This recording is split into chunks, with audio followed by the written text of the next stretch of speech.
It's another ForrestFire Workspace live stream coming at you live from my studio in St. Louis, Missouri. It is, well, now technically it's not Wednesday. It's not Monday anymore. It's Tuesday. But this is the Monday night live stream. Don't get it twisted. It's 12:19 a.m.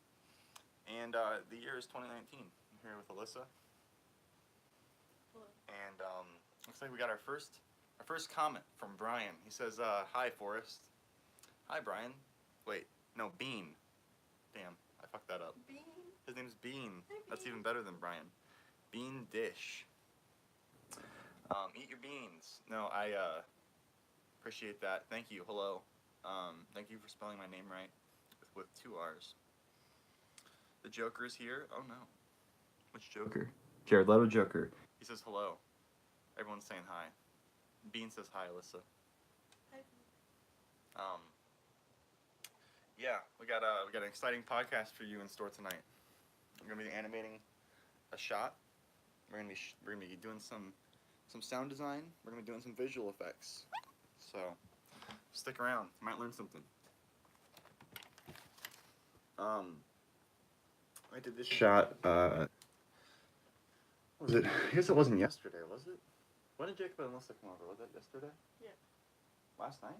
No, it was the night before last, actually. It was Saturday night. Today is Monday night. Our sleep schedule's been so weird recently. We've been like napping a lot, like in like chunks. So it's really hard to keep track of the days. Yeah. We hung out with Jacob and Alyssa on Saturday night, and then There's another Alyssa. There's 2 Alyssas. We slept for like a few hours, and then went to your parents. Yeah. Oh, right. For On Mother's Sunday. Day. For Mother's Day. Yeah. And then we came home and slept. And then for like 5 hours or something. And then we were awake for 5 hours. And then we slept for like another 3 hours. And then we were awake for like 4 hours. And then we slept for another like 6 hours or something. I don't know why I've been so like sleepy. I haven't even really been tired. It's more just like I feel like I have like a lot of dreams in my head that I have to like get out or something or to experience. Yeah, and I'm not really tired either, but I feel like when you go to sleep, like I want to be there with you or whatever. Yeah. And then so like I'll Thanks, try babe. to like meditate, but then I'll just fall asleep. Oh. Let's see who else is here. Janie's here. She says Stone War. She says, "Hey guys." Hey Janie. Howdy ho. It's earlier for Janie, I think. Oh yeah, it's like 10:20 for Janie. Yeah, right? I think so. Let's see, Lepresti 101, he says, "Hey, I bought that Logitech camera. Do you know how to put it into the Dragon frame properly?" You just plug it in to the laptop or whatever you're using, and then you open up Dragon frame, and it should automatically just boot up. But if you're having issues, you can go into camera settings, and because it might be trying to like record off your like webcam or something, your built-in webcam or something. So you might have to go into webcam or go into video settings, or capture settings. I'm not exactly sure. Just play around with the settings, and you'll find the option to switch your camera. But yeah, so on Saturday, I did this shot of Barbara Gordon. Wasn't on the live stream, but I did this shot, and it turned out well. I liked how it turned out. Barbara Gordon's untimely death. Spoiler alert. She kicks the bucket in this movie. But, in my videos, like, nothing's ever really set in stone. Characters, they die, they come back. Lepresti says you should keep doing dream vlogs and have other fan animators animate them. That's not a bad idea. We were just talking about our dreams and stuff. Mm-hmm. We both had crazy dreams while we were like napping.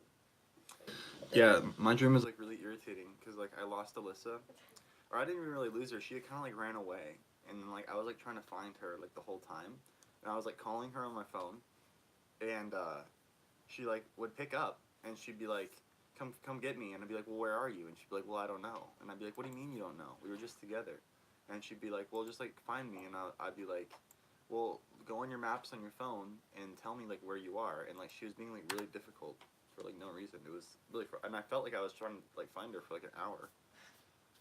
So when I woke up, I was like kind of pissed at her. I was just like it wasn't like, you know, fair to her. She didn't actually do anything wrong. Yeah, I like it. I want to like snuggle you or whatever, and you're like, I'm irritated at you. I was pissed. And I realized like it was just a dream.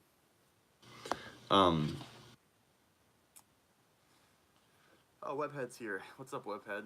Thanks for joining us in the late hours of the night. The Rich Homies, he says, do you have plans to make LEGO videos of shows based on the Arrowverse? Oh, such as Arrow, The Flash, Legends of Tomorrow, and Supergirl. No, I'm not a huge fan of those shows. I used to watch Arrow when it first came out, but even then I knew it wasn't like, it's basically like a high caliber soap opera. It's a superhero soap. I never liked those shows. I never really liked the Marvel shows either. I like Daredevil, and I liked the first season of Jessica Jones, but that was, and I liked the Flash. Like as a show, it's like disposable entertainment, but I don't know. I don't really get that invested in those characters. Like it doesn't really transcend like how the movies do, where like I fall in love with characters and stuff. But Sean and I used to watch like every episode of the Flash when it was coming out. Have you ever seen that show? Yeah. I like the Flash. I like Grant Gustin, but I was never like so invested in it that I felt like I had to like do something with it. You know what I mean? For me, the movies are my bread and butter. Man, but yeah, I mean, it would have been so much better if they'd used like Grant Gustin in the Justice League. I mean, just because like why not? You know, why not? Why not?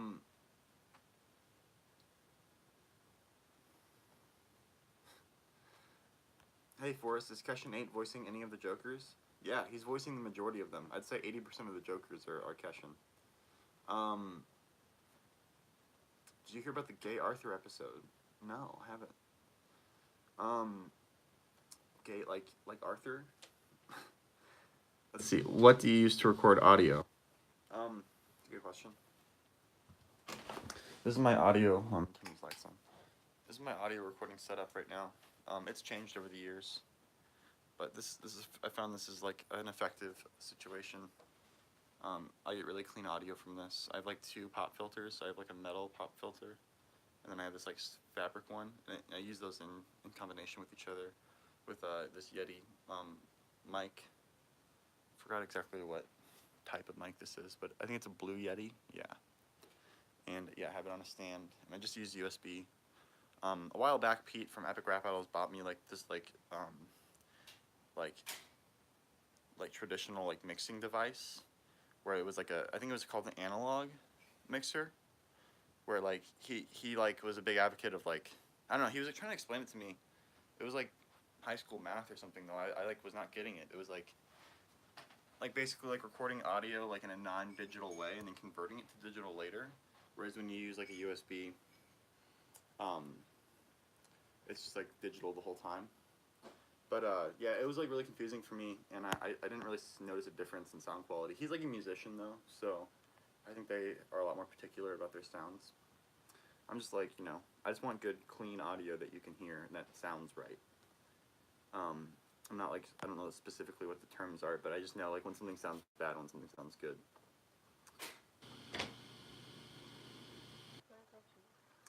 Yeah, I'll take a grilled cheese. Are you hungry? Yeah. Double cheese. Yeah. Yeah. Are you excited for Zombieland 2? Yeah, definitely. Definitely. Check out this shot. Yeah, Zombieland was a big inspiration for my zombie series. So yeah, I'm excited to see. Is it the same director? Is it Ruben Fleischer? Because that'd be cool if it was the same director. Yeah, so you can see she hits the wheelchair, snags the wheelchair on one of the bodies, and since her laptop flying, she cracks her head real good on the pavement or on the cave floor. It's go through frame by frame for you guys. Whoa! Your little hang time there. Smash. You know, it's important when you do animation to have that, like, kind of like, once she hits, that animation for popping back up, you know, the head, and then dropping back down, and then popping up one more time just slightly, and then dropping back down. You know, while I'm here, I want to say that while I have a chance, that I love you guys, Forrest. So glad you're still around. You guys inspire me to animate and dwell in my basement of many, many Legos. Great. Yeah, dude. Keep at it. The world is so open when you're doing animation. You can tell any story you want. It's dope. The more Legos you have, the crazier it can be. Yeah, these are all my Legos back here. I haven't built a set in a minute, so I got this couch kind of blocking it, and this whole studio is kind of a mess right now. But all my Legos are consolidated to these bins here. Yeah. But yeah, that's the shot. So the next shot, so you can see she snags her wheelchair on the Joker body, cracks her head open, sends the laptop flying. See that? So the next shot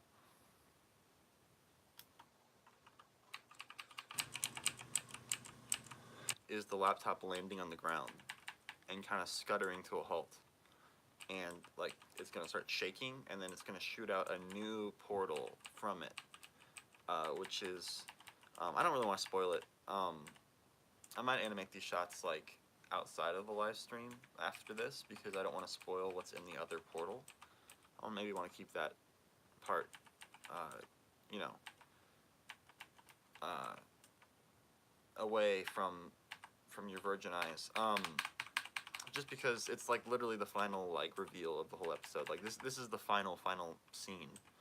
So yeah, I want to keep you guys somewhat in suspense. So I'll kind of just like do these live streams around that shot and not talk about it, about what's actually happening. But yeah, basically another portal opens up and something comes through. Janie wants to know how many frames is that from that scene. That's a good question. Just from the shot. Because I actually checked the amount of frames the other day on the whole video, and it was like 6,000 something. Let's see, 1, 2, 3, 4, 5, 6, 7, 8, 9, 10, 11, 12, 13, 14, 15, 16, 17, 18, 19, 20, 21, 22, 23. Then just a few holds.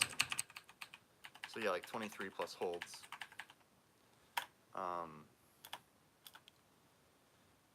In hindsight, I should have added more frames to the beginning of the frame, just because to establish like the shot a little bit better. But it's fine; it'll cut in well. There's already a shot of her like wheeling around and coming towards them before. But you know, just it's always good to have more frames than less. And in this case, I could have started her further back. If I started her here, I could have started her like a frame or two back. But it turned out nice. I actually really like the animation. The hang time is good here, having her arm come out of her socket and like twirl around, and you know, the blood splatter. It turned out nice. Pretty much how I wanted it in my head, and that's kind of the goal. So yeah, the next shot should be relatively simple. Just want to make kind of a cute animation of the laptop, kind of just like sliding, hitting the ground, a little bounce, dropping back, kind of, and then sliding into place, holding still for a second, and then it's gonna shake and shoot a new portal out. So it'll be a lot of like VFX post stuff, because like, you know, for every frame I have to track the computer onto the actual laptop, the screen rather. But yeah, I can show you guys my work too, like the rigs, if you want, what it looks like before I animated everything out. Actually, I animated the laptop separately, just because it was easier that way, and added it, you know, cut it in later. So you can see the laptop just on some sticky tack. And the screen's actually pretty askew. I didn't realize when I was animating, but the little piece of green screen that I cut out for it is falling out of place. So I was like putting the screen to the green screen, like lining up the edges. Then I realized that looked weird because the whole screen's off. So I kind of had to like. Here, I'll show you. Like when she actually moves the screen, you can see like it's not really that noticeable. But yeah, see how it's like. I kind of chose to align the screen, the digital screen, with the actual lines of the laptop rather than like trying to line it up with the green screen itself. Really minor detail, and I don't think it's a big problem, but it was kind of funny the way it worked out like that. That's the screen right now, and at a certain point it got a little crack on the screen, so I added that crack in. But this is like just the little graphic, and I didn't even come up with this. This is like some kind of stock file that I found. It just looked good. I could have made my own, but this one did the trick for a hacking screen, kind of. Lines of code being written or something. Jacob was saying I should have like efucked or like porn or something like up on the screen at some point.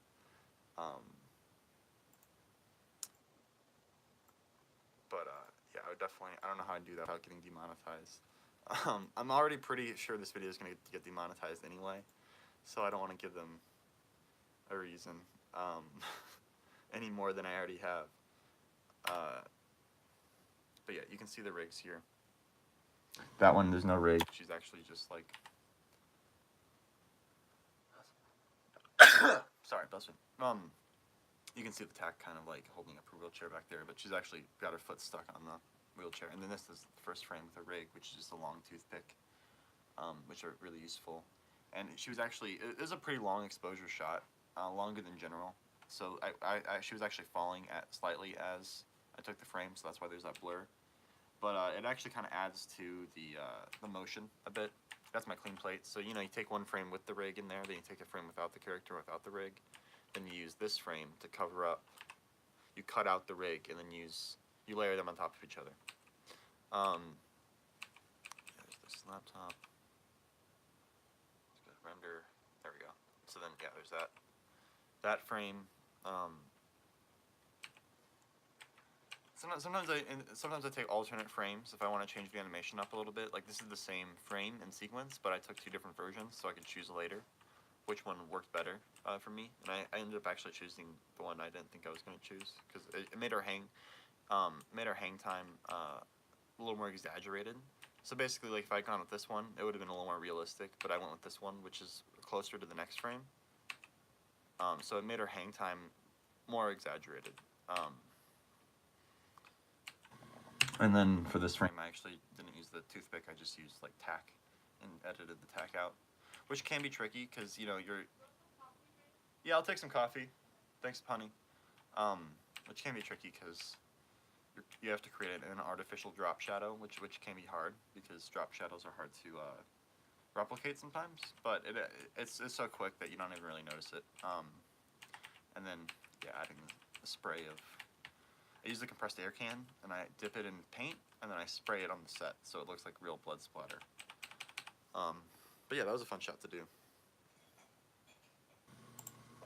You can see the artificial drop shadow here.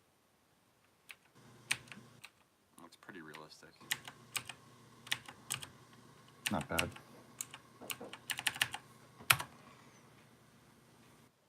Yeah, I'm excited to do the sound design on that.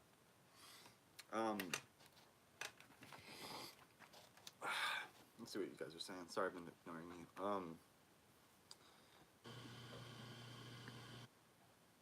Will this be your best Lego project yet?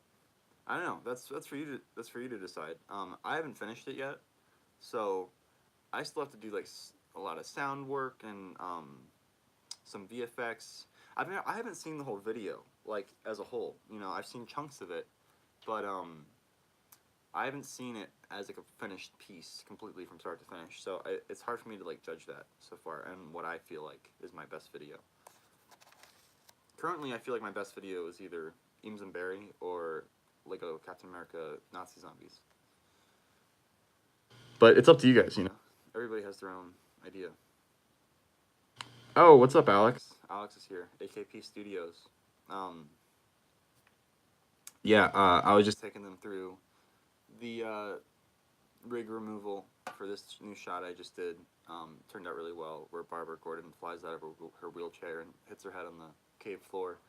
I'm about to do, so she drops her laptop, and I'm about to go animate a shot where the laptop is like scuttering across the cave floor and coming to a stop.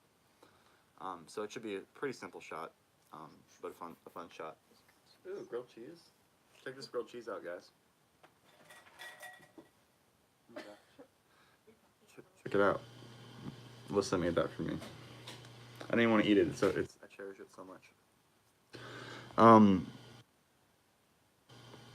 Does she die? Yeah, she bites the bullet on this one. It's sad. It's like Kraft cheese. Alyssa likes the classic Americana like stuff, like Kraft. I'm not a huge fan of Kraft cheese, but it's not bad. I just prefer something a little bit, you know, more unique, I guess. Like less processed, I would say. But I don't know, it's cheese, so what are you gonna do? What do you think of the new Stranger Things set? Have you guys seen that? It looks really cool. You should Google it while I eat this grilled cheese.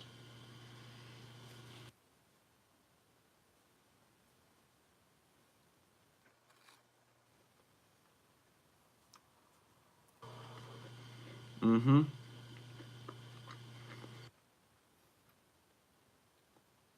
Oh yeah, she died. She dead.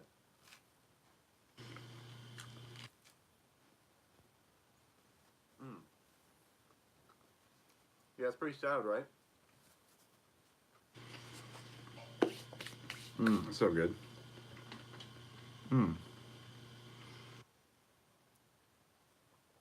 Yeah, there's a lot of twists and turns in this video.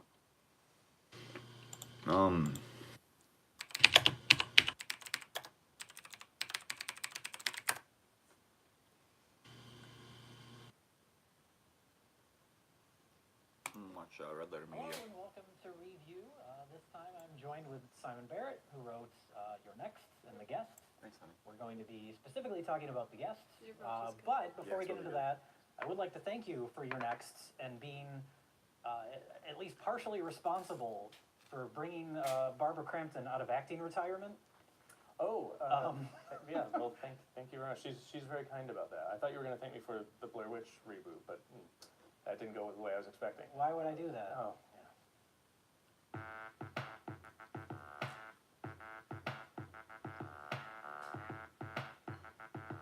We're here to talk about The Guest, which was your follow-up to Your Next. I'm sure back when you made the movie, you had to do like press stuff, and you had your little blurb explaining what the movie. We're shooting it at 16 by 9, just traditional widescreen. Was about. Do you remember what that would be? Good question. How do you explain this movie? Yeah. We should say we're going to spoil the whole movie. So if you haven't seen it, go out and see it first. Which, like, chances are really good that you haven't, because I see the numbers. Yeah, we were like, God, I had a log line that was like actually pretty good. It didn't necessarily like represent the film, but I think like to submit it to Sundance, I wrote like, but I made it sound like. Yeah, if anyone hasn't seen The Guest, you should definitely check it out. It's like one of my favorite like all-time independent films. Like one of those like In the Valley of Elah type movies. It's like a grieving family, like whose son died in Afghanistan, are visited by a mysterious stranger, who like tries to improve their lives.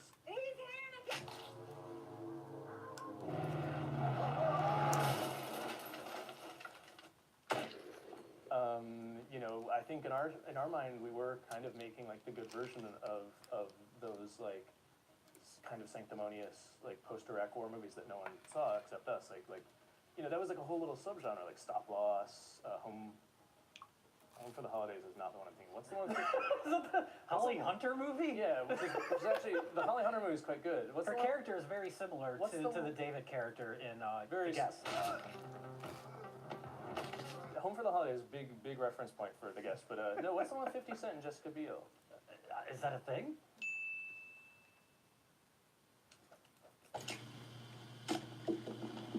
at that point in our career, I was really motivated by this sense of like trying to discover a subgenre that I liked in theory but didn't like in practice, and then trying to do something with that. Obviously, with your next, it was home invasion films, which I mean, I love like Eels and The Strangers and stuff like that, but it really felt like that genre hadn't done anything new that wasn't like being satirized by like funny games back in 1997.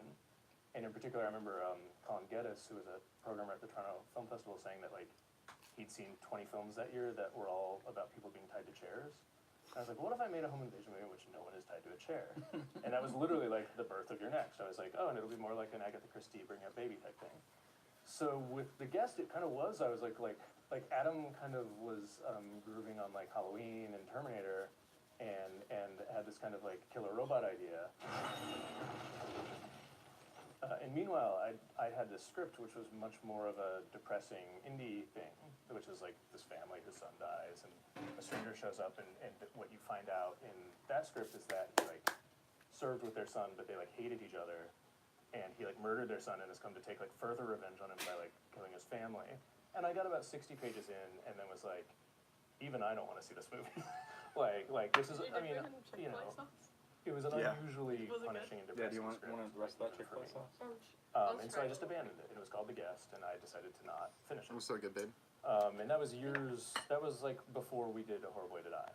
I'd started writing that in like 2007. And then Adam was like, I want to do like Halloween 3 meets Terminator. And I was like, how about if, I was like, I have a great idea. Like, just give me like a few weeks and I'll write it.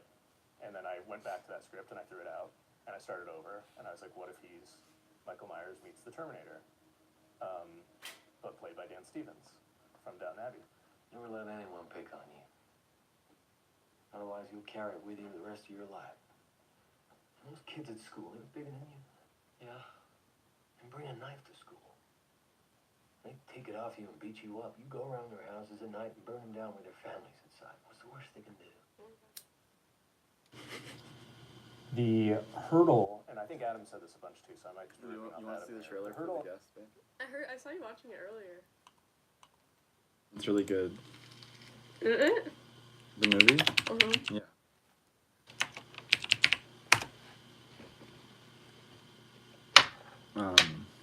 Hopefully I don't get fucking copyright struck with this trailer. I don't think I will. I'm gonna risk it.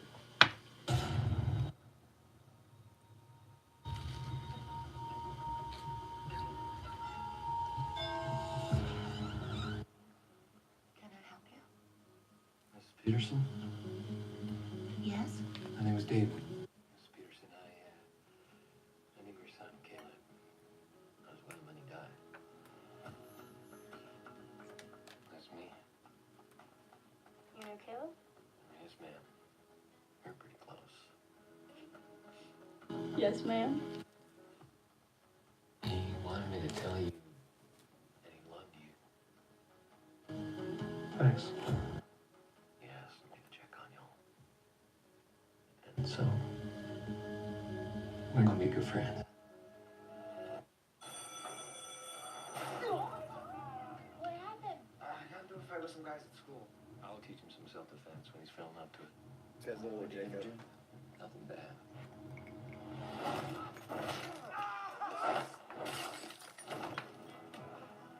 For the damages. Never let anyone pick on you. Here, keep it.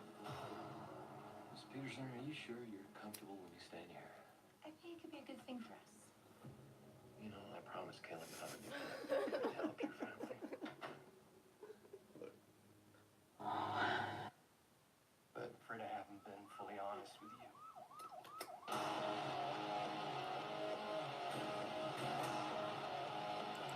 Alright, I don't want to spoil too much. I feel like it's gonna shit too much if I keep showing Did this. you already watch it? Yeah, I've seen it a lot. Is it good? Yeah, it's like one of my favorite independent films. Really? It was only made on a budget of $5 million.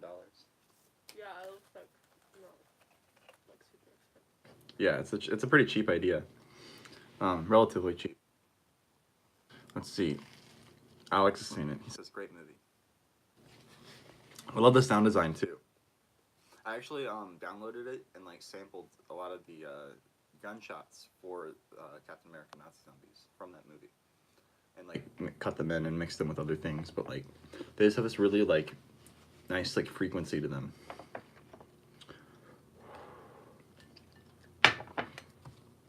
In the film wasn't believing that he was tough. The hurdle was believing that the family would invite him in. Like if for example Jason Statham played that character and he shows up, he's like, I knew your son. Like you wouldn't believe for a second that she'd be like, come stay with like me and my teenage daughter. Yeah. Like you know, but Matthew Crawley from Downton Abbey shows up doing a charming you know, like Kentucky accent. And I can't help but notice those ladies over there are drinking cheap beer. That seems like a shame to me. I'd like to buy each one of them a blowjob shot. Do you want to buy anything for their fellas? Do I look like I'd like to buy something for their fellas? Well, that's, yeah, no, his performance is really, I mean, that's what makes the movie. And like, yeah, when he comes in at the beginning, he's so charming and they just welcome him. And I love, like, after you're introduced to him, he's introduced to all the family members, and then they're like, oh, you know, go, you know, make yourself comfortable, we'll leave you in this bedroom, and just, he sits on, just like immediately shuts down. Yeah, yeah.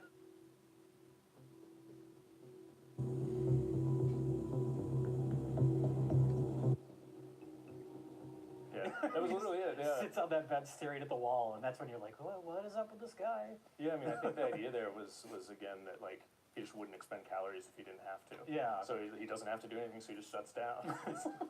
I mean, there was a draft of the script where he was Billy more Jacob, overtly, dude. I don't share this often, but it's long enough now that I can start talking about these things. I mean, there was a draft of the script where he was more overtly kind of a cyborg. Okay. Where he'd been like injured enough that he was like kind of rebuilt more and was like actually. Wait, did Endgame beat Avatar yet? Let's check. Let's hope. Box office mojo. Can you grab me a paper towel, honey? Thanks.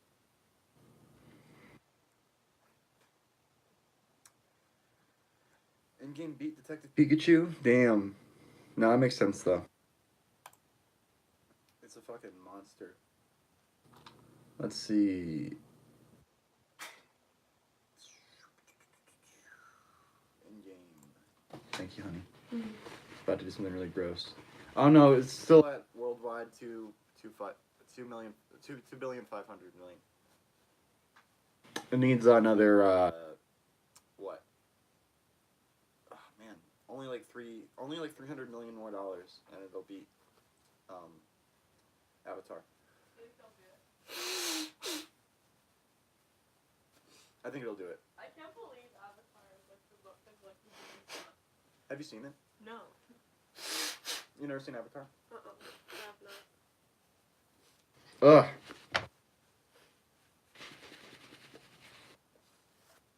Well, Avatar's okay. It was like a really like revolutionary movie for the time, like in terms of CGI. Like before Avatar, there wasn't like a photorealistic like CGI like world like integrated with like live action like to that extent. So it was like you know, a really visual experience for people. Yeah. And it's probably just like the right time culturally.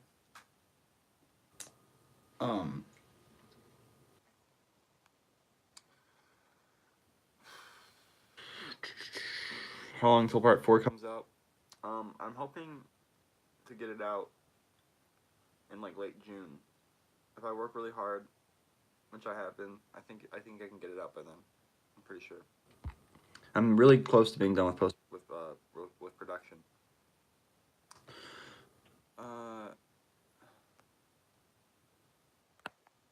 And it'll be about 10 minutes with credits.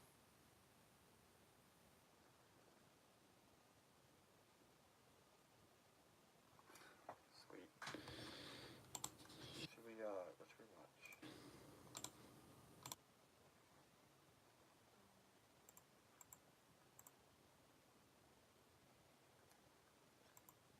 Watch Conan. Horror, certainly It, which came out about a little over, I think it's a year ago, Yeah. year and a half ago, and you're in the sequel. Yeah, I'm in It too. Yeah. You're in It too. Yeah. And there's this amazing picture of you with Bill Skarsgård. Yeah. and it's you guys just talking, I think, on the set. Can we see that? And I Yeah. just love. I love how, man, you're really cracking him up. You're really.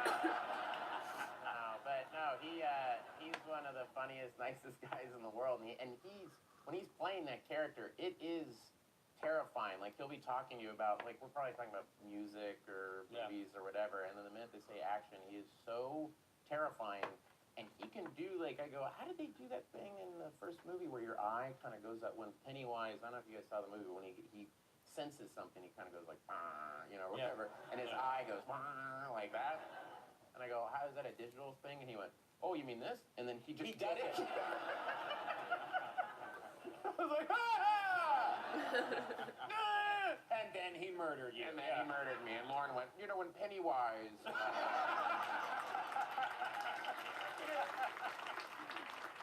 So is this your first horror movie? Yeah, this is my first horror movie. And I'm terrible at acting scared, apparently. Oh, really? Yeah. Is that a problem? Yeah, because when I'm scared, I think I smile.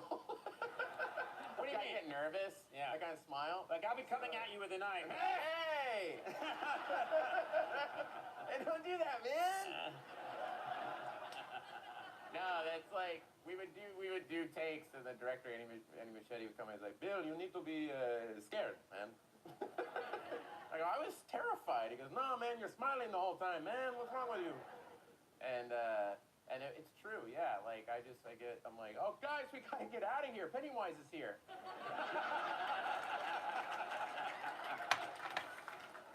It's the same face you make, like, the ice cream is free. The ice cream's free, and it's like, is that terrifying? It's like, yeah, North Korea has nuclear weapons. I'm like, oh no. Maybe we should get out of here. Is it too directed by the same guy? Because I really liked it. One, that was good. It Chapter 2, directed by Andy Muschietti.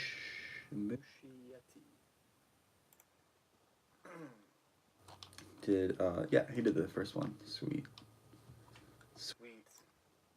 Keeping the crew together. It's weird, and I You smoke really- a cigarette, and I'm like, let's get out of here. I'm terrified. You are single-handedly ruining it, too. I aren't you? am. They're like, guys, we need to get out of here. And I'm like, no, it's It Too. We'll be fine. Don't say it. It's not called It Too. The working title was It's. Yeah. I wish it really was. Wouldn't it be funny if it Why was like, can't it really be It that? Too. It's. It is. It is. That's so dumb. That's the purpose of It's Two. Yeah. When's that come out? I don't know, September? Around Halloween or something? I don't know. Okay. I don't know. It's a Christmas guy. It's movie time. It's a movie time movie. Movie time movie. You know, it's the kid goes to the popcorn and takes his dating and she gets nervous. I mean, All right, I don't know who that guy was. You're terrible at plugging a movie. It's terrible. Yeah, I want to listen to this new Weekly Planet, but I have to watch Detective Pikachu first. Their reaction to Detective Pikachu and the Spider-Man Far From Home trailer.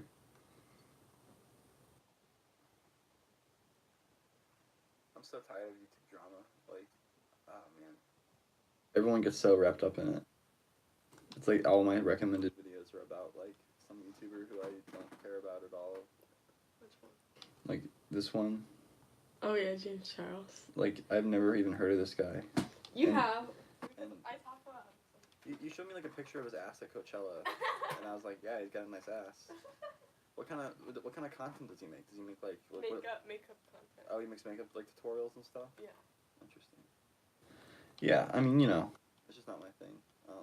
But then it seems like all of YouTube is like wrapped up in like some like who cares? I don't know. It's like people who aren't even into makeup are like talking about it. It's like it's just like I just don't want it recommended to me all the time.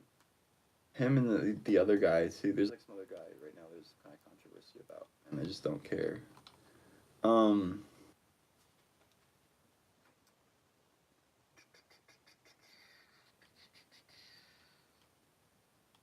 Just trying to finish my coffee here, and then I'll start animating.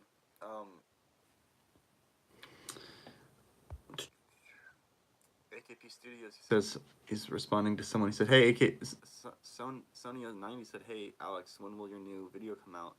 And he says, "Haha, I haven't started working on it, but this year." Okay, good.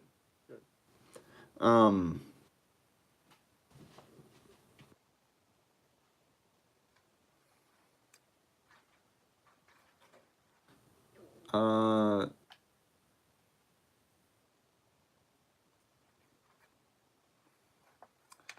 43-minute video on Stickbot Central called The Last Chance for Stickbots.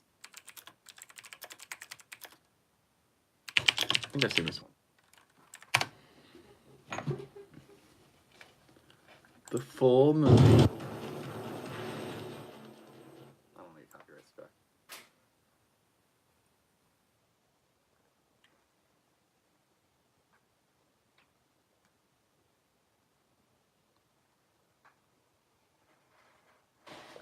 Fucking sweet. But maybe I haven't seen this one. I don't know. I've seen a good amount of Alex Stickbot videos, but I don't think I've seen this one.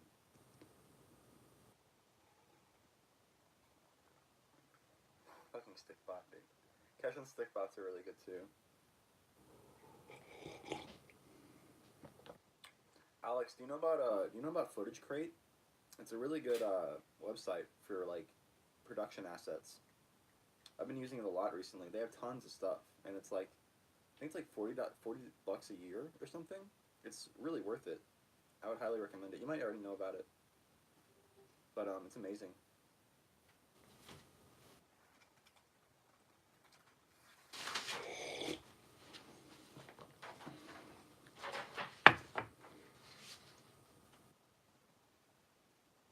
Oh, cool. Good.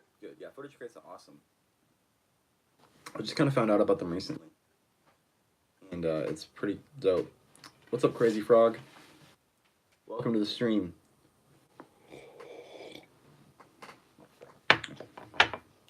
This Stickbot episode's giving me like Terminator vibes.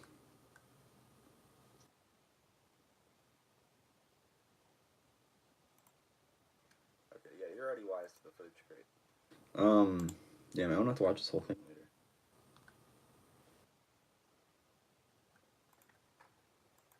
Colors really pop.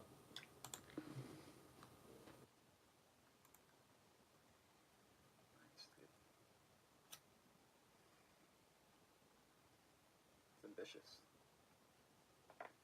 Alex made this. Mm-hmm.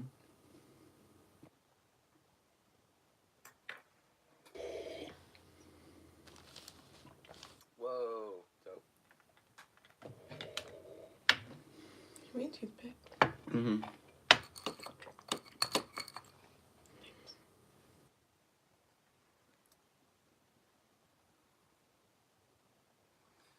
Totally okay. So it's crazy watching you. Now you are used. It's crazy watching you. You are used to watch your Lego Batman videos back when I was literally 9 years old. Yeah, thanks for sticking around so long.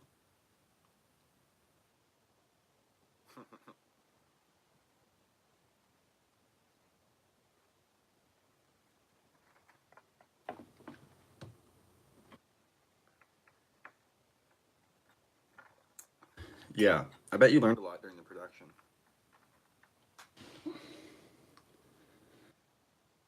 Yeah, something this long, it's like definitely the end's gonna be like a lot more advanced than like the beginning, because you're just like learning so much as you go. Nice sets. Sweet. Sweet. Ooh. Good stuff going on here. Alright, let's get to work. Let's quit joking around. So yeah, here's the situation here. Barbara's cracked her head open, and sent the laptop flying. Here's the laptop.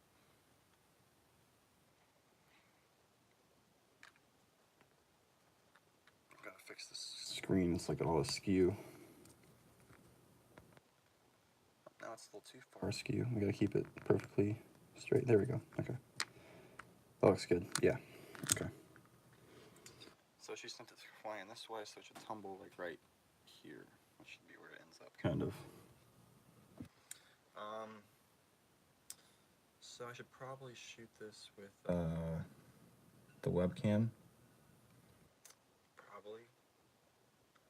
We could try it with like the I'm gonna see if I can set up the shot with the DSLR first. But if it doesn't look right, I'll use the webcam.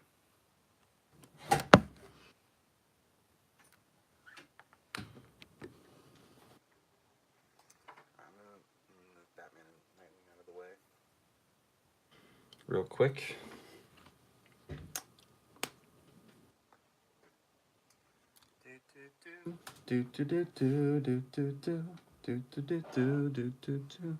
Oh, we go ahead and plug my phone in so it doesn't die while I'm animating.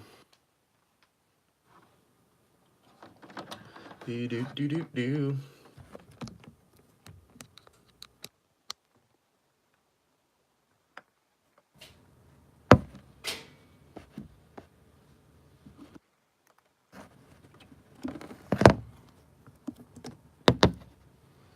There we go. Looks pretty good. Forrest, I'm curious. Do you have one or more of the same minifigures, like a stunt double kind of thing? Not generally, but sometimes.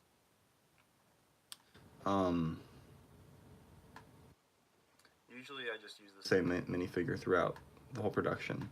I did have a Captain America figure with like a hole drilled in its head that sometimes I would swap out the head to stick it if I wanted to prop him up with like a piece of metal as like a rig. I could do that, but generally I found it was easier just to rig him up through his legs anyway. It just kind of depends on the situation, but yeah, generally it's the same minifigure throughout the whole production. I'll swap out capes and stuff. All right, we're gonna go ahead and do I gotta plug in the camera. That's important. Probably made that joke about it 20 times. All right. Let's see. Turn the camera on. That's important. Just gonna be my new go-to joke. Okay. New take. All right. Cool.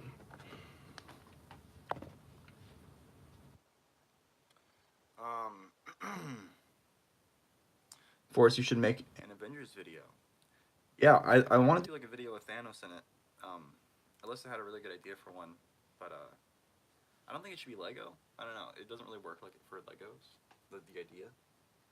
So I don't know how I'd do it exactly, but it's a funny idea. I don't know. The Avengers are already kind of like funny. Like, so it's kind of hard to make fun of them, like in a parody. Like the DC heroes lend themselves better to parody. I've said this before, but they lend themselves better to parody since they're so serious. The Marvel videos, I tend to make them more like extreme, like the Captain America Nazi Zombies video. Like it's like really dark and gruesome and stuff because like the Marvel universe is really light. I mean, up until now, I mean, not the Endgame and Infinity War were pretty intense and dark, but generally the Marvel films are like kind of a hoot, you know. So it's like they're already kind of ripping on themselves and stuff. But I would like to do another Captain America video down the road. That'd be a lot of fun.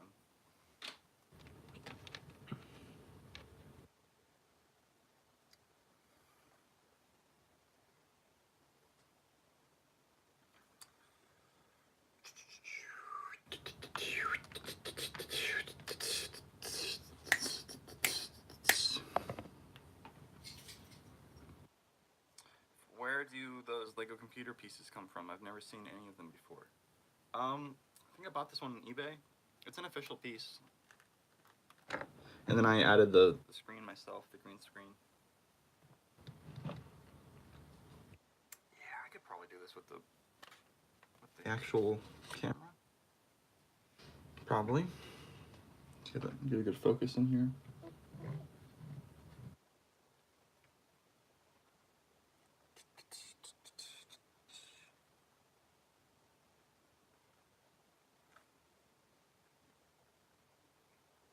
Nice, that looks pretty good.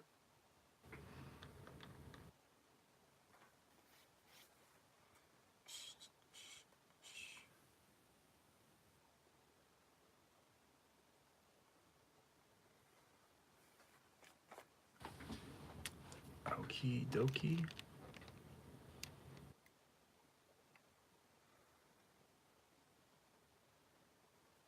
So that's a little dusty.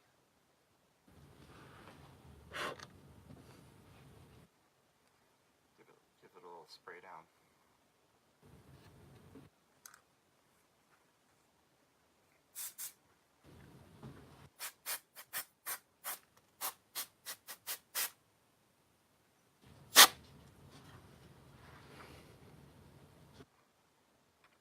So that's looking a little dusty.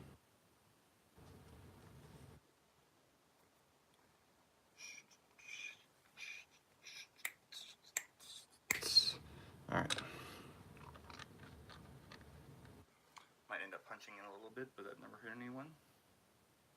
As far as I know. There's like this little like white piece on the laptop that like won't go away. I'm just gonna have to like cover it with like a black marker. I thought it was tack, but it's like not. Oh, that's strange. There we go. There we go. Nice.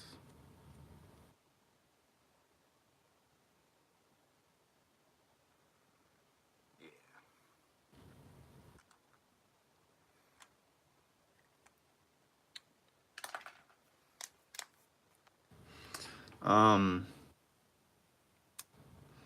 Funny man, you should send me one of your comics to my PO box. I want to start collecting comics. Send me a really valuable one. I'll cherish it forever and think of you whenever I read it. Please.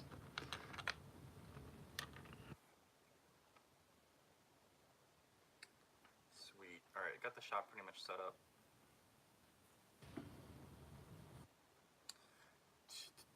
That was quick. This looks good. Everything's in focus. There's a little hair on the set. Where's that little fucker? There he is. Yeah, I got him. Sticky tack's awesome. I mean, sticky tack's so useful, but it's also good for like picking up little pieces of shit on the set. All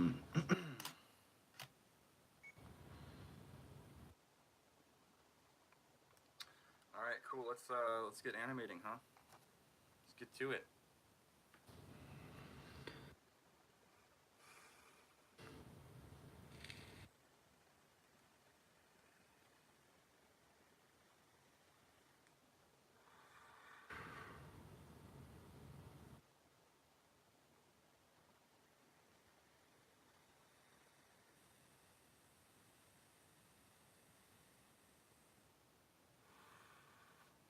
Just make a bloody Captain America and the Avengers versus Thanos and make it gory as hell.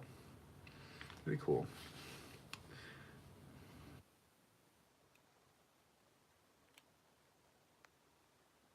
I just love doing the Captain America videos because it's just all like adrenaline, all action. I don't think I have any comics to give away. At least not yet. Damn. Okay. Well, you know, my P.O. box is always open. Accepting anything in my P.O. box these days.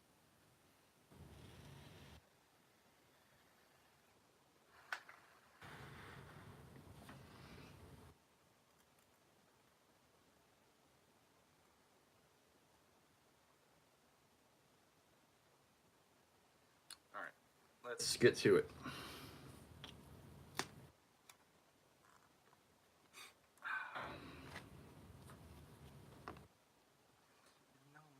Can use somebody.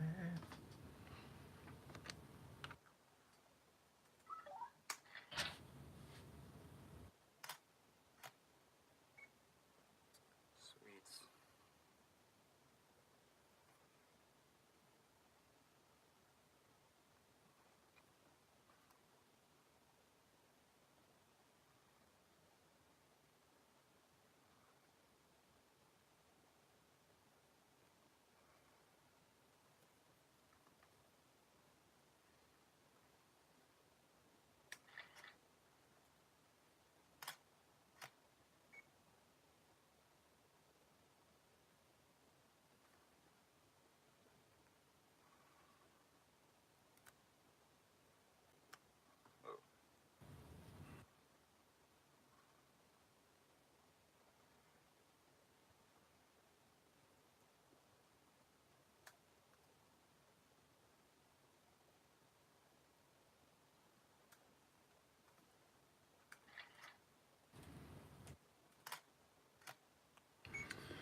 I used to have a copy of the second issue of Spider-Man, but somehow it disappeared.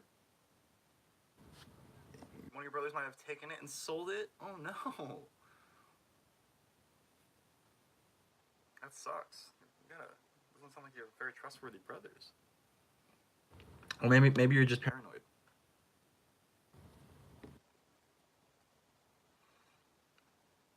Damn. You can't trust your own brother. Who can you trust?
That looks good.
I like doing physics-based kind of stuff like this. It's a lot of fun.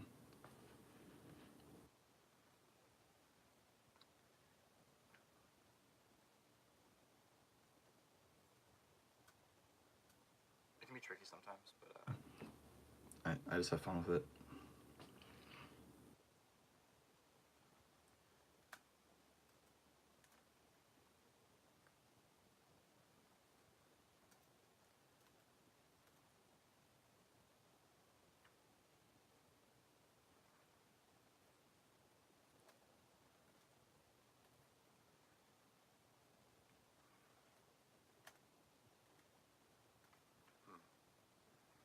It's a little bit more hang time.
going slightly out of focus here, but I don't think it should be a problem.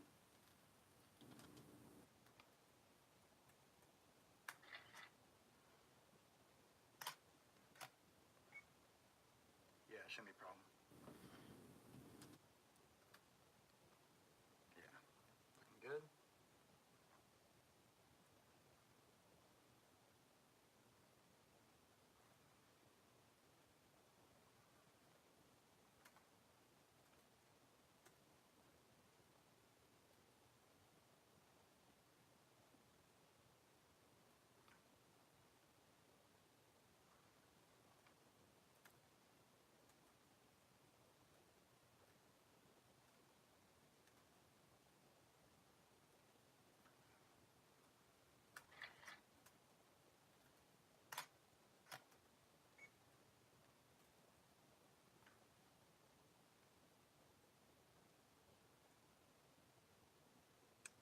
Ooh, kind of knocked the screen a little bit. Fuck. It's always an issue.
One more hang time.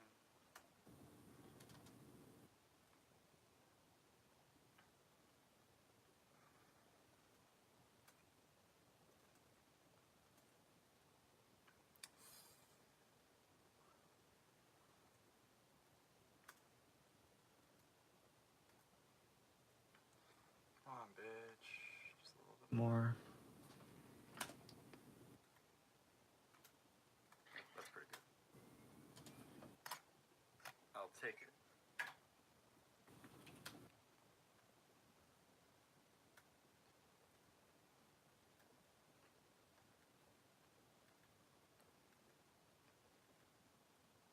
Yeah, that looks good.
done here. Just gonna take some holds, some hold frames.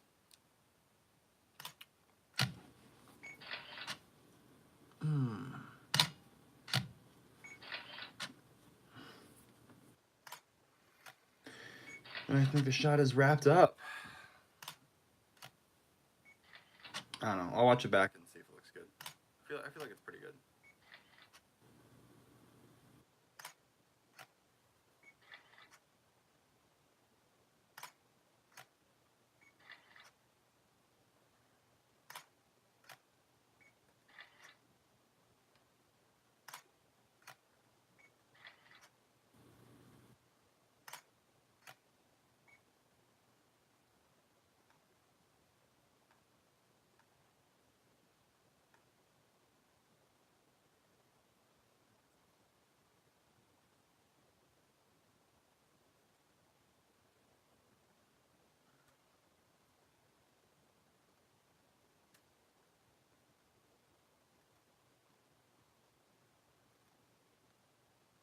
Yeah, it looks good.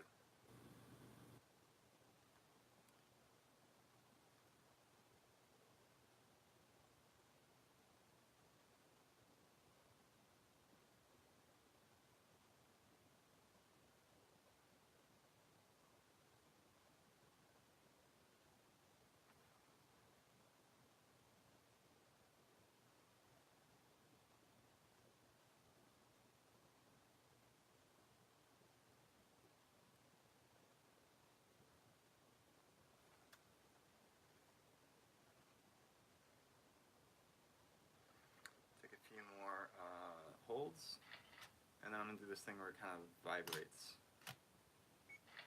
which should be easy enough.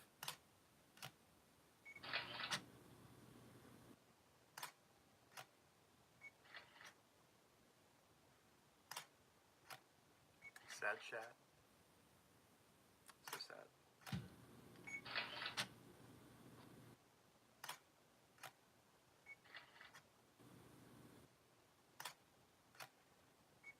Alright, now I'm gonna do the vibration thing.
Maybe I should have made this vibration less extreme.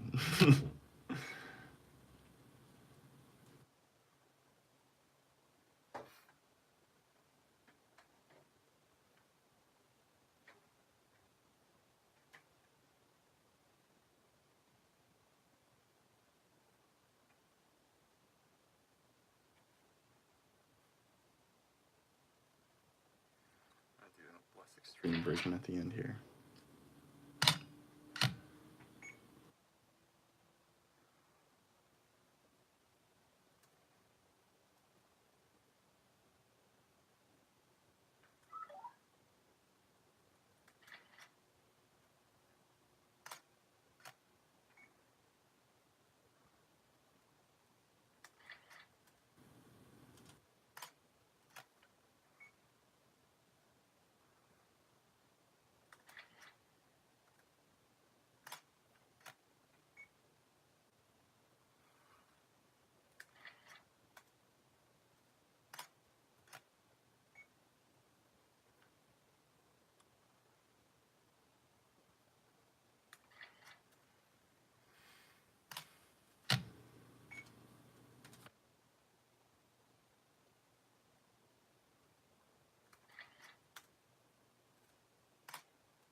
Yeah, I'll take another coffee. Thanks, honey.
All right, I think that's enough.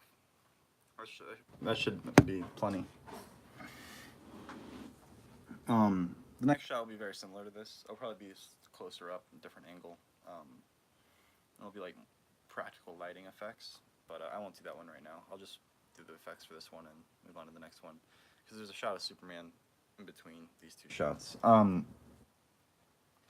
Yeah, I'll show you guys the shots.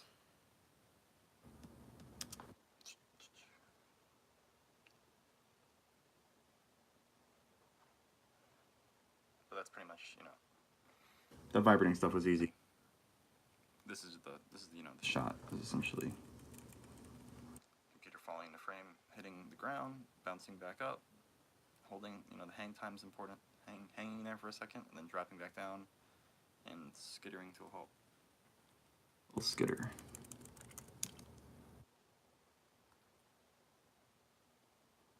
It's a laptop on a laptop.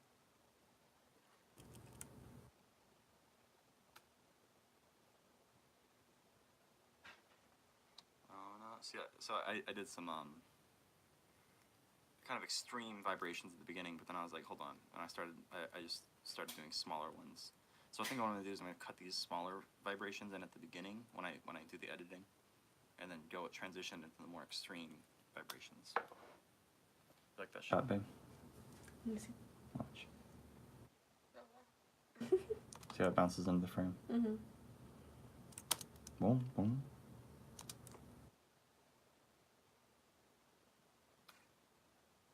I feel like that looks pretty good, right? Mm-hmm. That was good.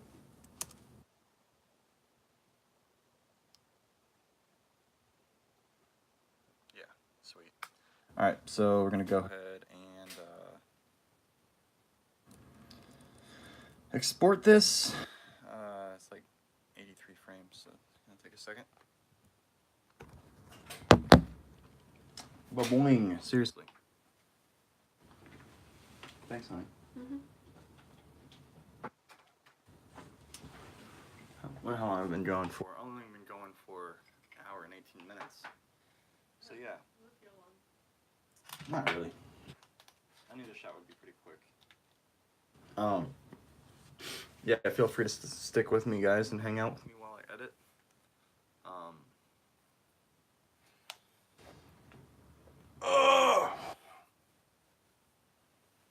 Let's export these frames onto the USB.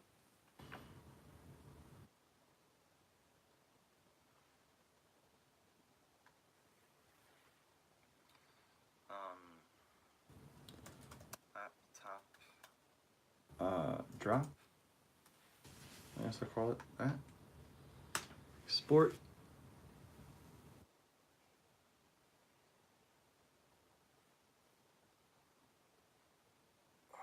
Why do my muscles like ache?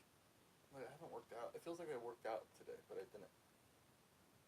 My muscles are like sore. I think a ghost has been fucking me in my sleep.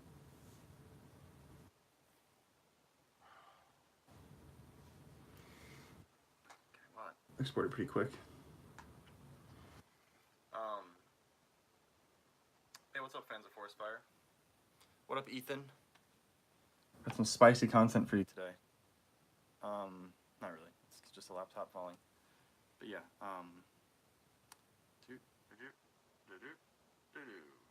that's the clean plate. So yeah, it's all about that hang time, you know. These frames are easy, having it sail through the screen in an impressive arc. But the bounce, that's the important part. And then the hang time in the air.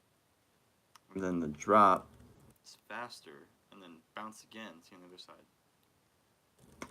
And then a hang time there. And then drop again and slide. That's what really brings the animation, full circle.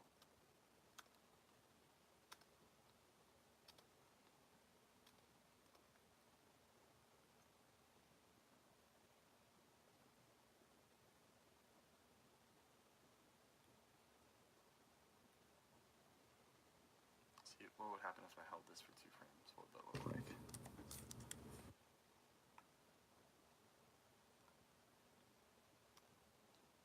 See, it's even more extreme now. So I held that for 2 frames.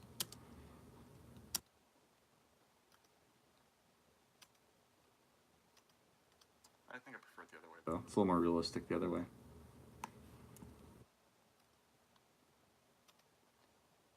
Yeah.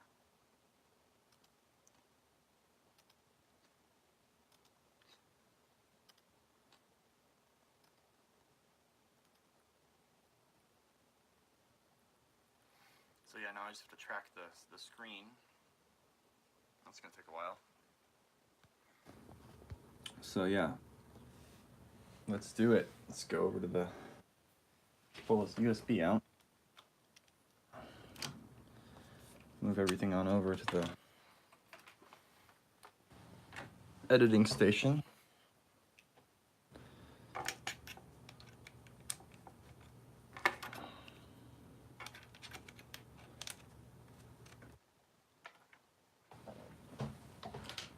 Scoot, scoop, screw. Yada fucking do.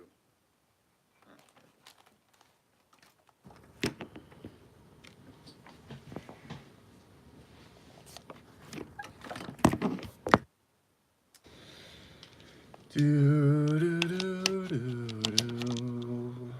Do do do do do do do.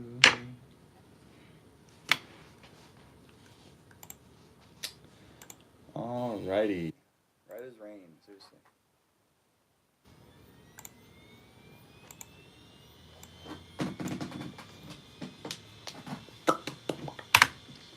What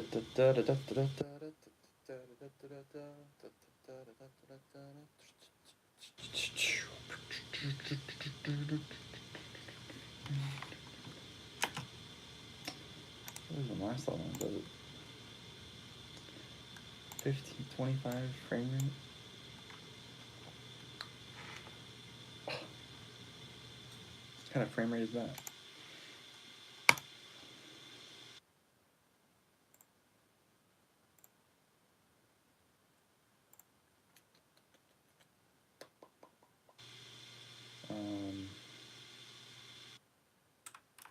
Laptop.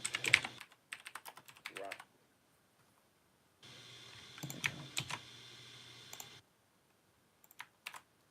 So many shots. So many shots. Holy shit.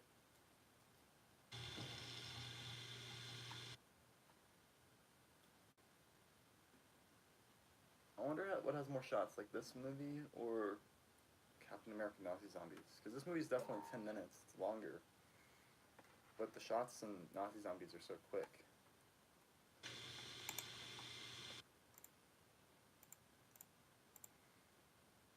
When the video's out, someone should go through and count all the shots for me. I really appreciate it.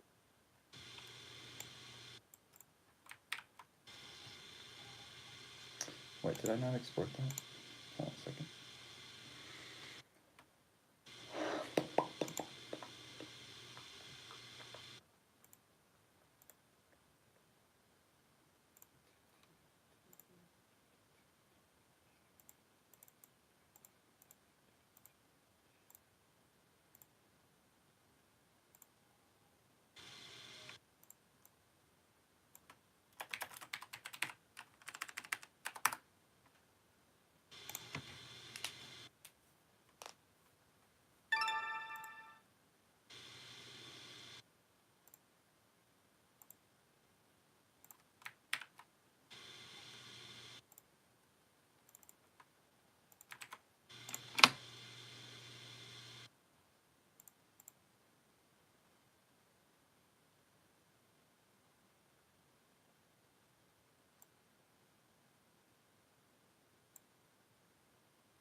Make ramen.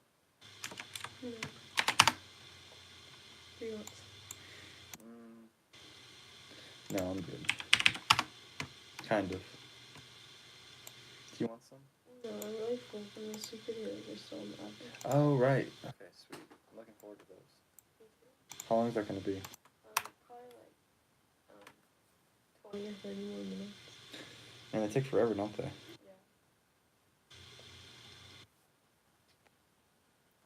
Would you ever do a Lego Justice League, Lego Avengers crossover? Yeah, definitely.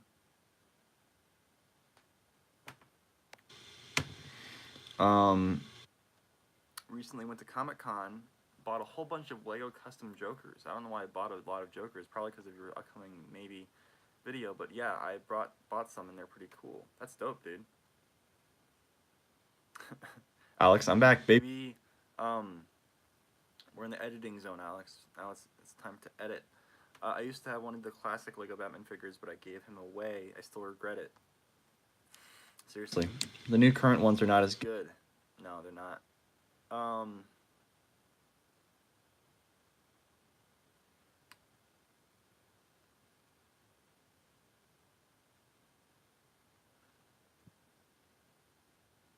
in the Call of Duty zone. Shit, that sounds like fun. I was playing Call of Duty with one of my good mates a couple days ago, and it was a lot of fun. We were playing like on like ridiculous like 1v1 settings.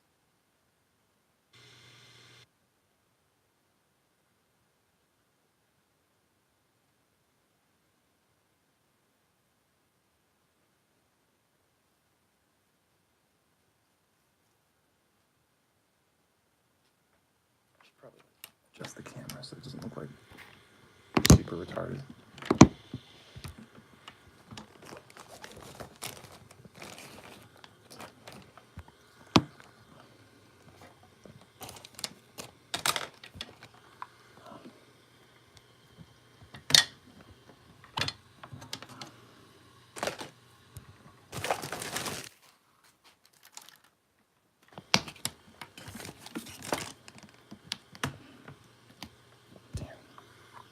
This is a lot harder than it looks, guys.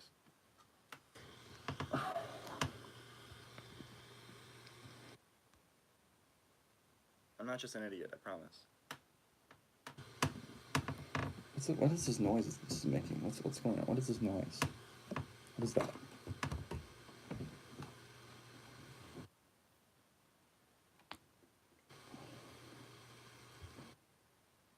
Yeah. It's more like it. Just trying to get you guys a good shot. Yeah, that's better, I guess. Yeah. Still a little bit askew, but not as bad as it was. Yeah. I try to like lean back in my chair when I edit. It's kind of ridiculous, like I'm in the fucking like you know, it's like a real lowrider kind of car or something. But I feel like it's better for my back.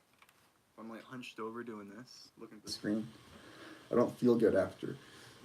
It's more comfortable in the moment, but then afterwards you're just like, ow, what have I done to my back? So yeah, it's better just kind of like take it all in.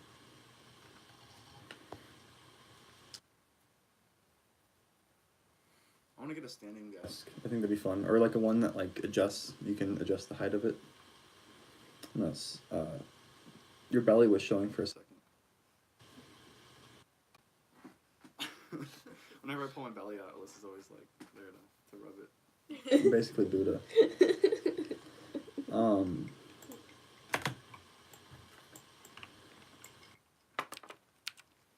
Alright, let's go through this and edit out the tack first. Add an artificial drop shadow. You know the deal. You know the freaking deal. What's that? After Effects?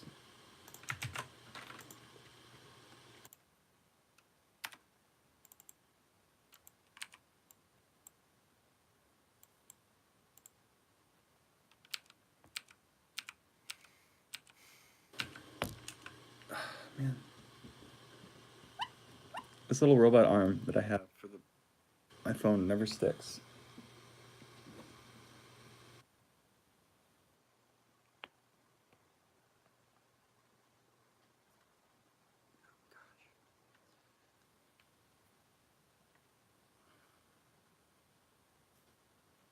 It's never just right. Bothers me. There we go. Okay, that's better.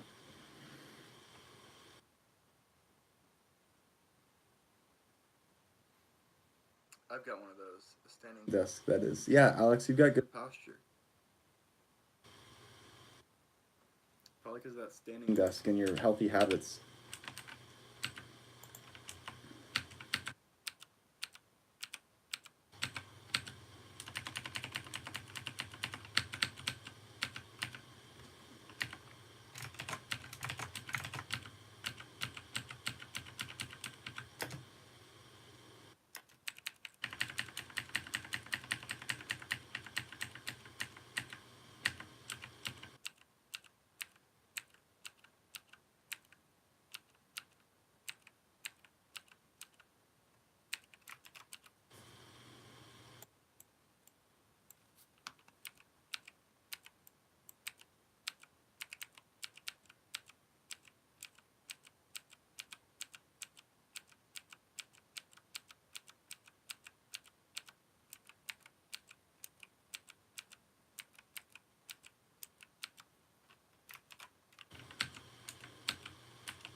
Swear to God. I'll throw this thing in the trash. Okay, that's fine.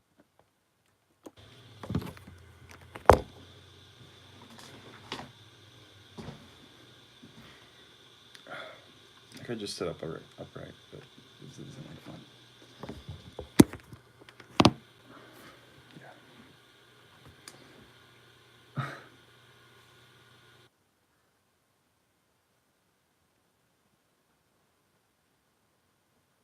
Did you watch the new episode of Game of Thrones? I did. Yeah, it was a real heartbreaker, man. Watched that episode and then I went right back to bed. I like woke up and then I like watched the episode and then I was like, you know what? I'm going back to bed. I'm not having any fun with this show anymore. It was a really good episode. It was just sad.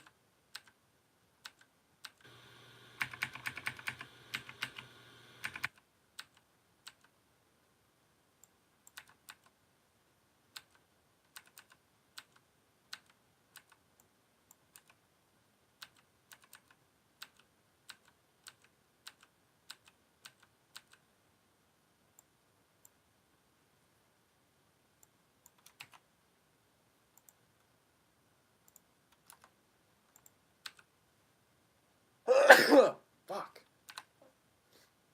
Ah, it's so fucking dusty in here.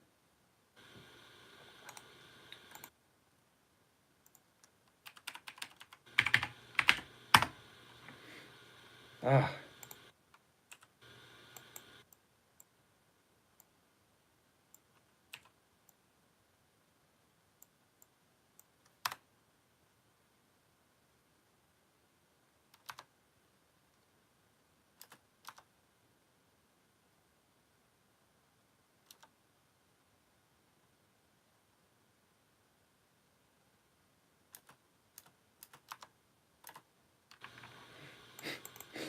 God.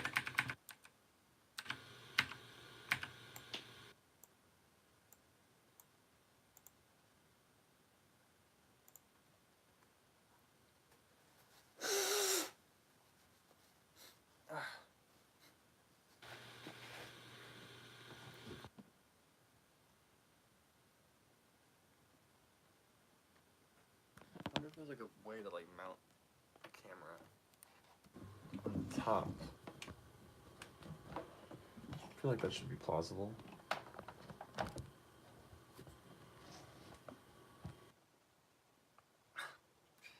Right? No? It's kind of resting against my screen, which makes me a little bit nervous. Ah, it should be fine. It's a much more flattering angle. That's for sure. Look like a big potato in the last thing. I mean, I am a big potato, but not. I don't think I'm that big of a potato. 12 people. Yeah.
Dude, it was an insane episode. Crazy. Yeah, no, seriously. I guess I gotta watch it again, because, like, I don't know. It was, like, a lot to take in. Ugh. It was like I was so shocked, like, by it. Like, it was disturbing.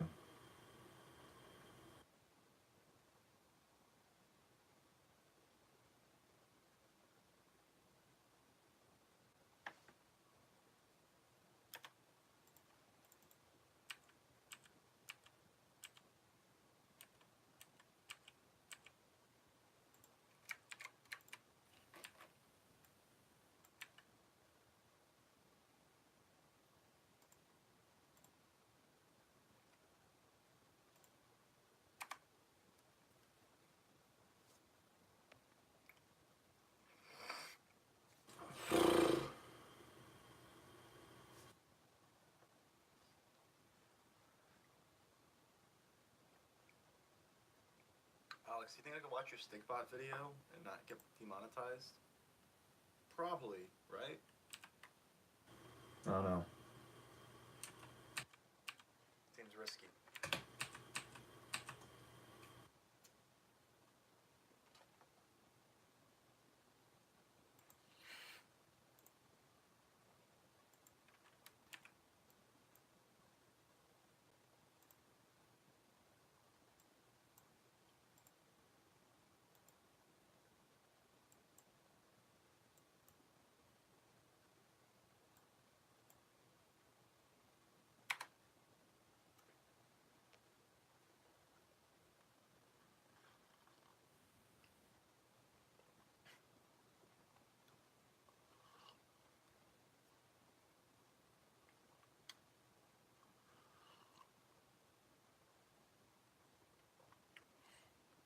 What's in your right hand? I see marker writing. Well, these are tattoos, but I got my mom like wrote on me like the other day, like it's mostly faded away. She was like drawing on me because I fell asleep over at her place.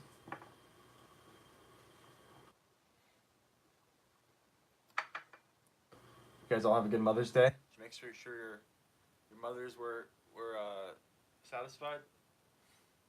You better have. You got to be a good son. I feel like especially if you're a son, you gotta make sure you give your mom a good Mother's Day. You know what I mean? Yeah. Like when you're a daughter, it's like, you guys are like more like I don't know. Like it's whatever, but like it really falls on the men to like make sure they take care of their moms, their moms. You know? I don't know. That's probably pretty sexist. I just always like to make sure my mom has a satisfactory time.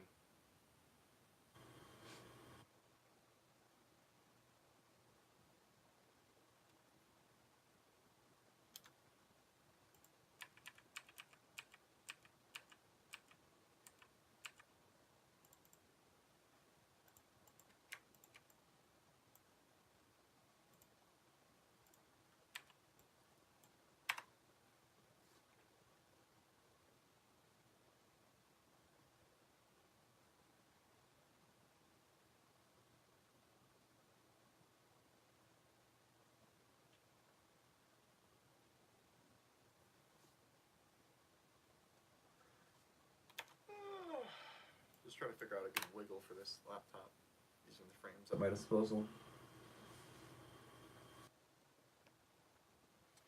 I went to the river with my mom on Mother's Day. Got sunburnt. Aw, I'm sorry, Janie. Sounds like fun though. Do you have any brothers, Janie? I forgot. I probably asked you this before.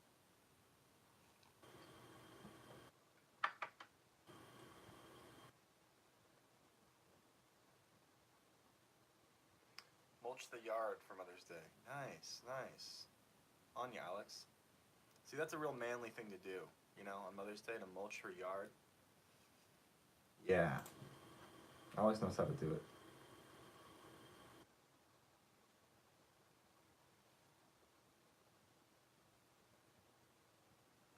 Oh yeah, she's got 5 brothers. That's a lot of brothers, dude. And is she the only girl? How many sisters does she? Do you have any sisters? I'm sorry, I forgot. I'm so forgetful, like, on everything. If I had met them, it would have been different.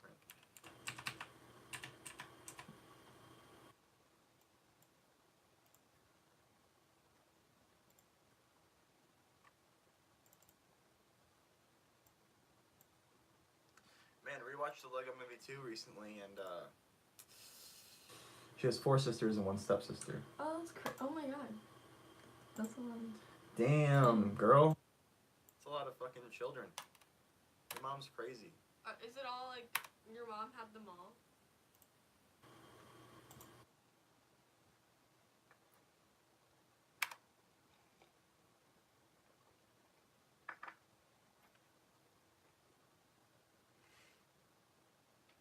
If your mom has you and then has another kid, like another daughter, like with another man, is that still your stepsister?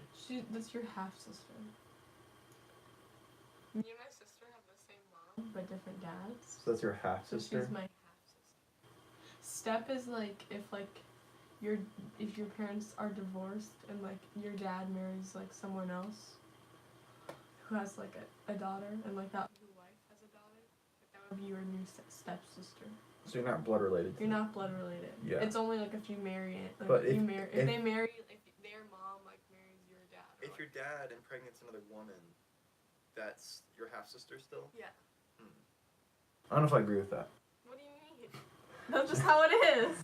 Jenny says, not all of them are my moms. I have 6 half brothers and sisters. Nice. 4 are my moms and dads. That's still a lot. Yeah. A lot of people to keep track of all the birthdays and stuff. Mhm. My great grandmother, Peg, she had 12 children. I think she had 14 children actually. 2 of them died early. And then she adopted like a few kids too. So she had like I have a huge family on my mom's side because of that.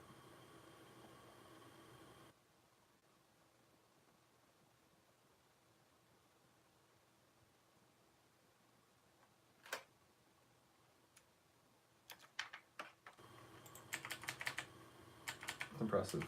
Mhm. Oh yeah, but I was talking about the Lego movie too. Man, that movie's so forgettable. Like I want to like it, but something's off with it. I can't quite put my finger on it. Because like the first Lego movie is so iconic. There's not like it's so incredibly rewatchable. Like I rewatch it. I think it's the animation and like just like the shots, the production is a lot like sleeker or something. Like it doesn't have the same stop motion-y kind of vibe that the first one did. I feel like they really like kind of limited themselves in the first one, like in a good way. Like they really like scaled things back and like did things like more practically. And the second one just feels more like an animated Pixar like knockoff kids movie. Like it doesn't have the same like grittiness. Like they actually added more grit to the Legos, which is kind of gross. Like every Lego is like filthy in the Lego movie too. And I guess they did that on purpose because of the Apocalypse Berg thing, but like I don't know. It was weird. It was like beyond like just scratches and dust. It was like disgusting Legos, and like yeah, the animation was like a lot smoother. I felt like, and just like it ended up being way more generic, and the whole movie doesn't feel like they like went anywhere. It's weird. Like I don't know. When I watch it back, it just doesn't like work for me. I'm sure a lot of people liked it, but like when you compare it to the first Lego movie, like there's just no comparison. It's strange because it's written by the same people. It's directed by a different guy, but same writers. I don't know what happened. I'm still kind of racking my brain about it. Yeah, they're very textured, and it's just like odd, and yeah, the animation just isn't the same.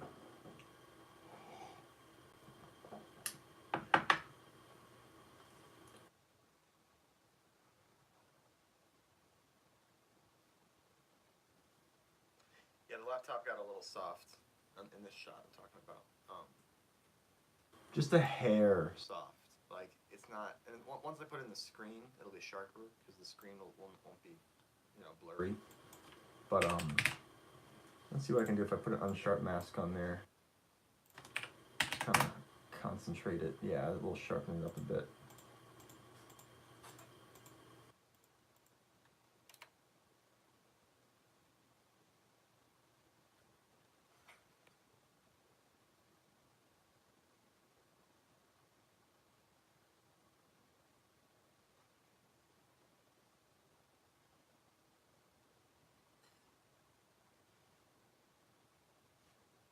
That's quite the litter. Yeah, seriously. Seriously.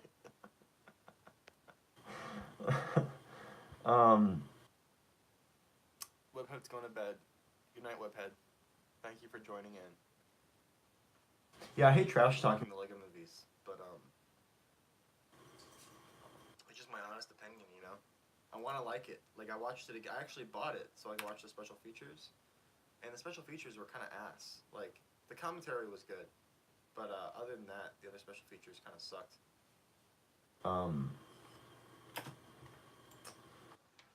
But yeah, that's just my 2 cents. I don't know. I wanted it to be better. I feel like maybe there just wasn't any place you could really go with the story. Like they kind of like. I mean, obviously they left the movie open for a sequel at the end of the first one, but the characters are almost kind of one note. So when you put them in unrealistic, so when you put them in a sequel, it's like, oh, they've actually been living their lives for a few years. It doesn't seem to work. I don't know. It's maybe there's a good premise in there somewhere, but that script just wasn't it. Yeah, and like I said, I hate trash talking movies because, like, I know lots of people worked super hard on it. I knew people who worked on it, and yeah, it's like so many people put so many hours and time into it, but like the end result was just, I don't know. It all starts from the script, and I just don't think the script was quite there in the way it needed to be.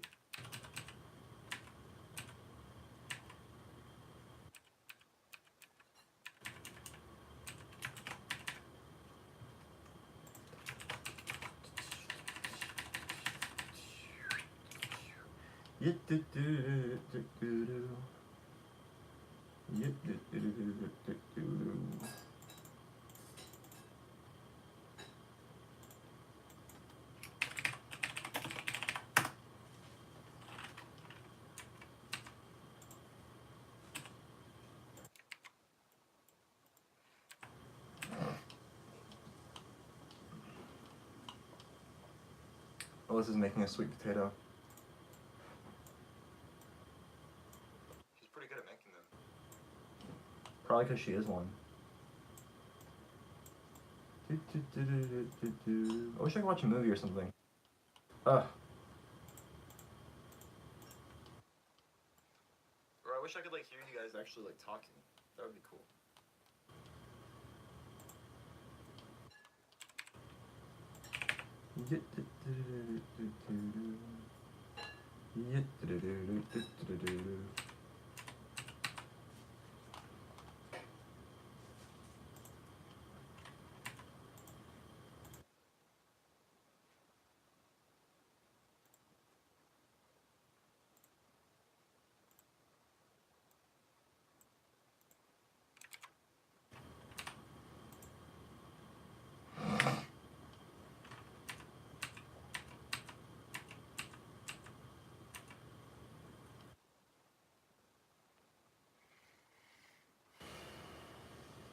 Got her. Yeah, seriously.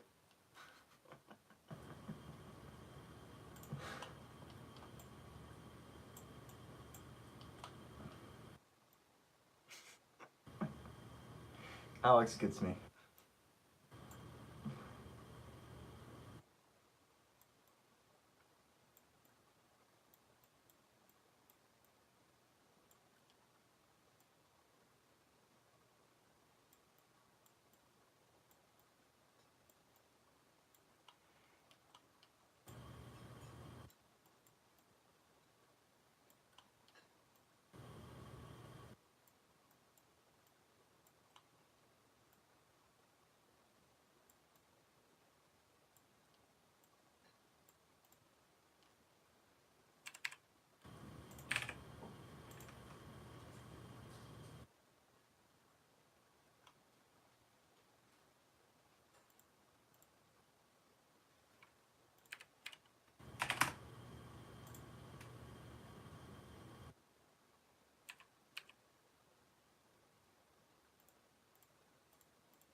Did you see the Bill Nye cussing clip that is swarming on Twitter? It's hilarious. Okay. I'll check it out. Bill Nye cussing. What happened there? What the fuck? Somehow got coffee in my eye.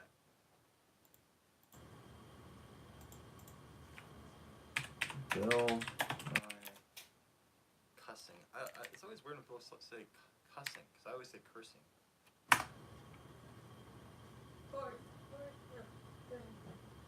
It's not on YouTube.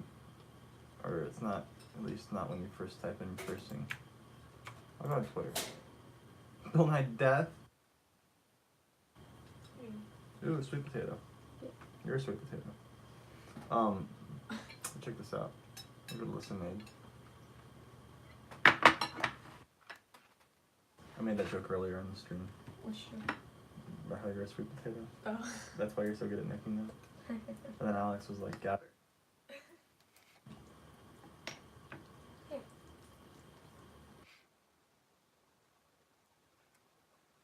Sean replied to this tweet, "My problem with Spider-Man being an Avenger is that way he can end up being too connected to the rest of the Marvel Universe to the point of losing what makes him a more reserved, grounded, and lone wolf type of character with his own personal angle of the Marvel Universe."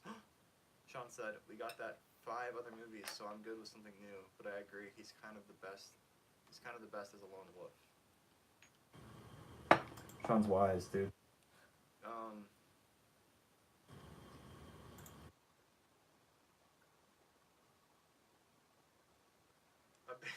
A big shout out to Lena Headey, who made $1 million an episode this season for standing at a window, drinking a glass of wine, an icon. Seriously, she doesn't do much this season. She kind of just stands there and looks like really defeated. That's so funny, $1 million an episode? No fucking way. That's crazy. Is that true? I'm sure it is.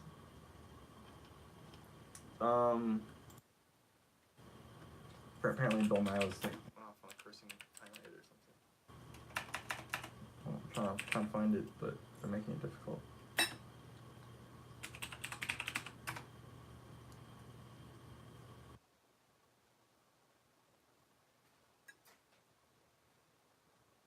Emissions keep rising. The average... Here, I've got an experiment for you. Safety glasses on. By the end of this century, if emissions keep rising, the average temperature on Earth could go up another 4 to 8 degrees. What I'm saying is the planet's on fucking fire. There are a lot of things we could do to put it out. Are any of them free? No, of course not. Nothing's free, you idiots. Grow the fuck up. You're not children anymore. I didn't mind explaining photosynthesis to you when you were 12, but you're adults now, and this is an actual crisis. Got it? Safety glasses off, motherfuckers. Oh my god.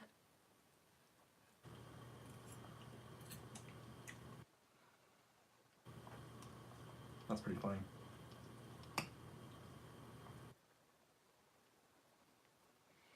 I hate when people think that it's like respect someone less if they cuss or whatever. Like how that guy was like. Well, I'm sure this guy is like a right-wing dude. Yeah. Oh yeah, look. Classic. Yeah, whatever. Like they just think they have some superior moral high ground because they don't cuss. It's like what? Do you call it cussing? Yeah. I've always called it cursing. Cussing is I feel like a really southern or conservative thing, way of saying when talking about swear words.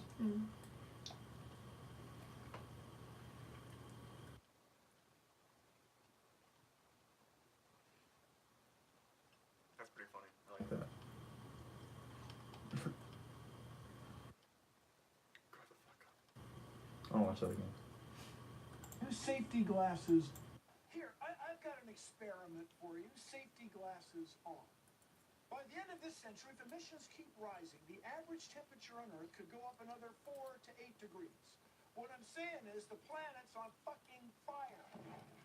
There are a lot of things we could do to put it out. Are any of them free? No, of course not. Nothing's free, you idiots. Grow the fuck up. You're not children anymore. I didn't mind explaining photosynthesis to you when you were 12, but you're adults now, and this is an actual crisis. Got it? Safety glasses off, motherfuckers. What a rascal, dude.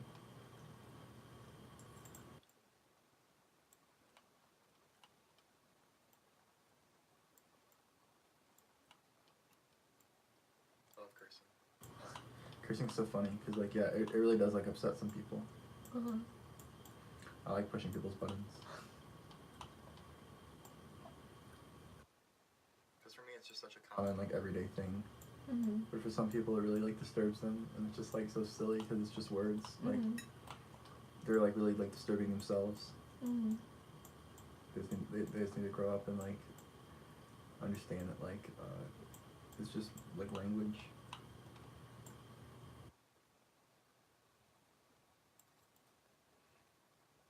So many people message me, like, so often, they're just like, you're the one who taught me how to swear. And, like, all things considered, it's a pretty good way to learn, just from YouTube videos.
Oh, this potato's so good, man.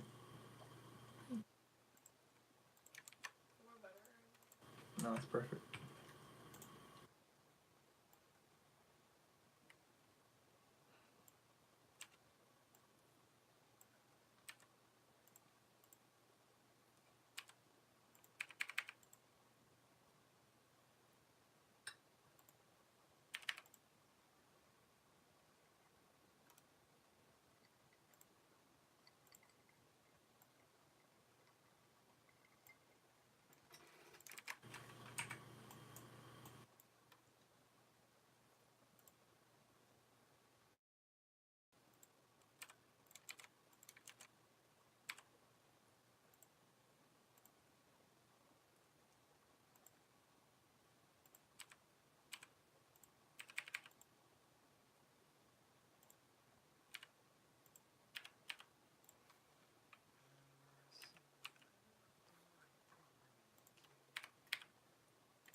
Yeah, boy.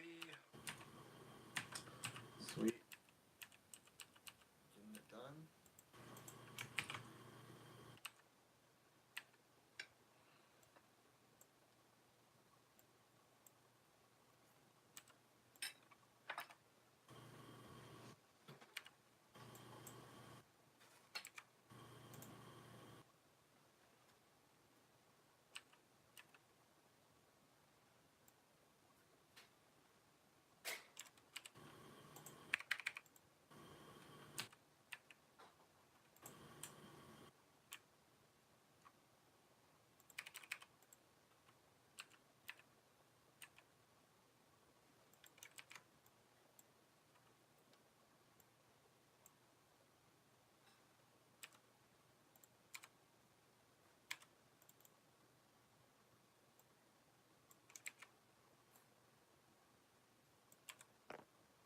Oh. Losing you guys over here.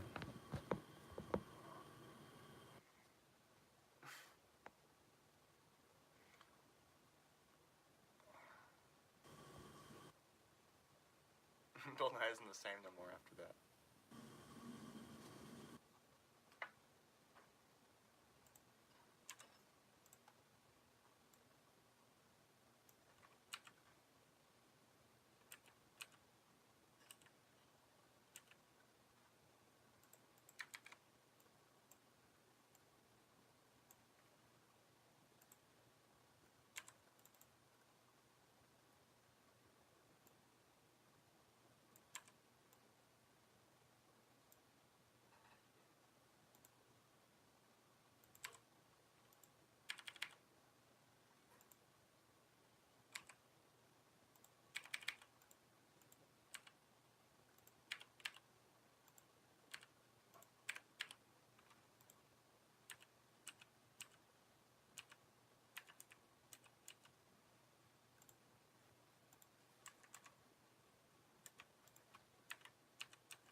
Fuck.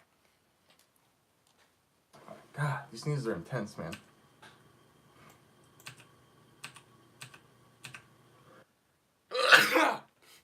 Ah, fuck.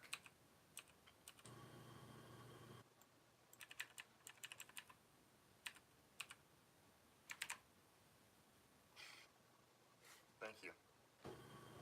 Thank you, Flash Streak. Appreciate it.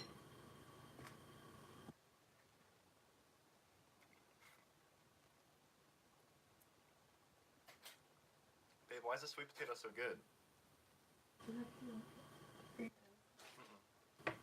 I'm just getting started. I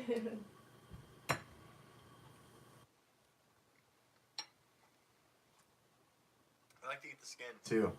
Oh, really? No, I'm just joking. The skin is like different, but like you just like most people just like don't eat it. Yeah, it's fucking.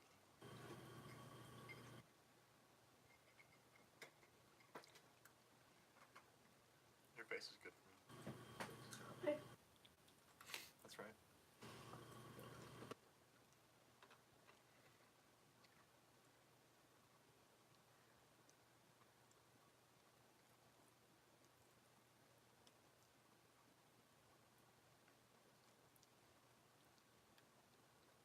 Whoa.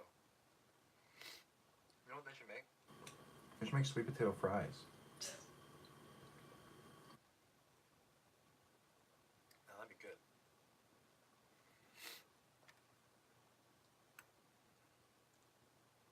They sell like frozen sweet potato fries at like the grocery store. You can just put them in the oven.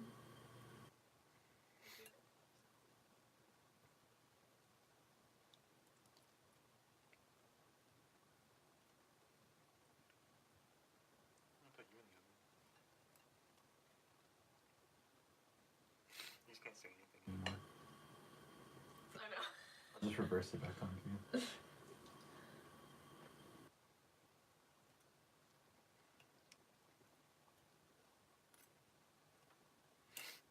I'm so sneezy today.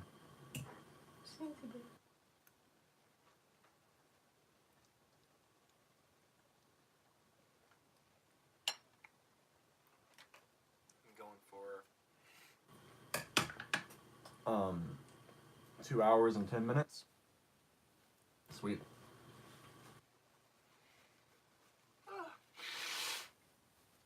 Ah.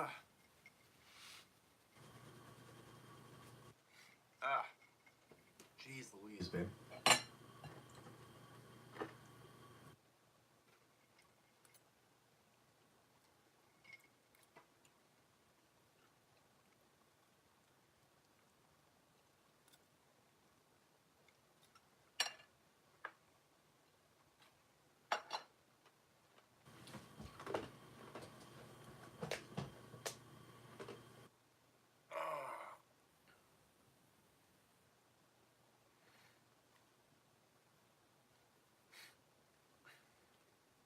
Yeah, I guess it's allergies. I kind of get that like cute like red nose thing though. I like that. I like when girls have like allergies or like when they like are like sick. They kind of look like cute. You know what I'm talking about? Mhm. It's like obviously I don't want them to be sick, but like it's kind of cute when girls are sick. Or like cold. Like a cold nose, yeah.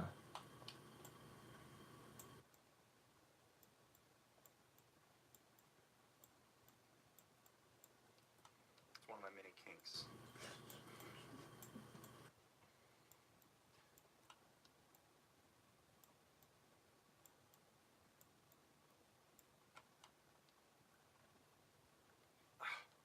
God. I'm going through so many tissues.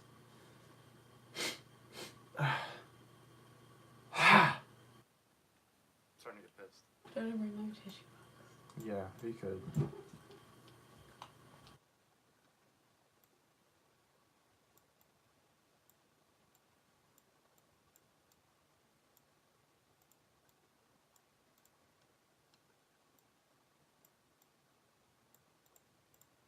Fuck me, dude. I hate this so much.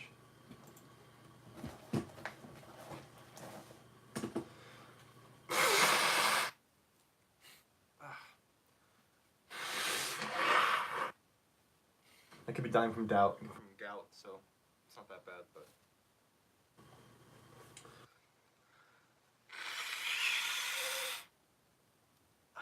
Fuck. I'm like losing weight. Just from my snot.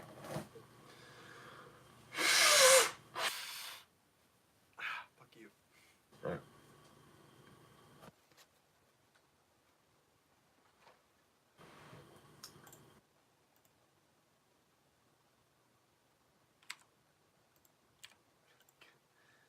Gout would be fun.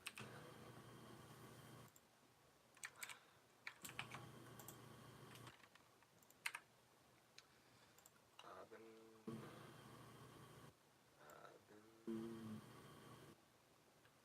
Wait, how's that song go? She be coming down the mountain. She come. Yeah, we coming down the mountain. Yeah, we coming down the mountain. Yeah, we coming down the mountain. She be coming down the mountain. She come. Yeah.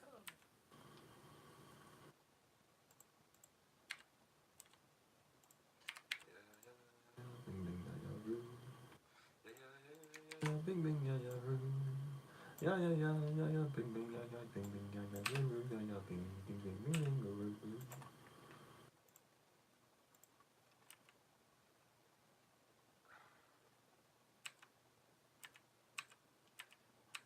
You're being like really slow tonight.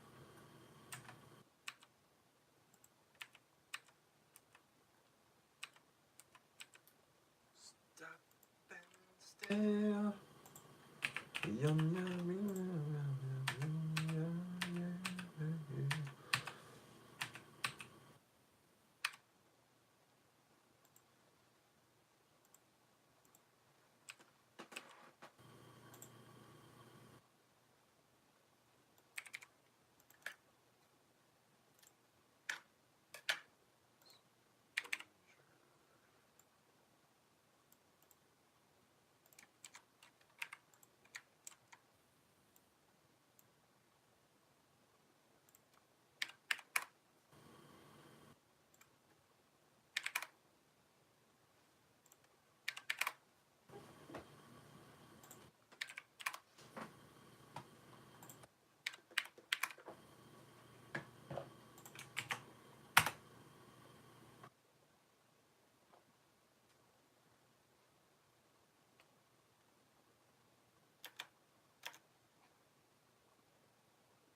It's like,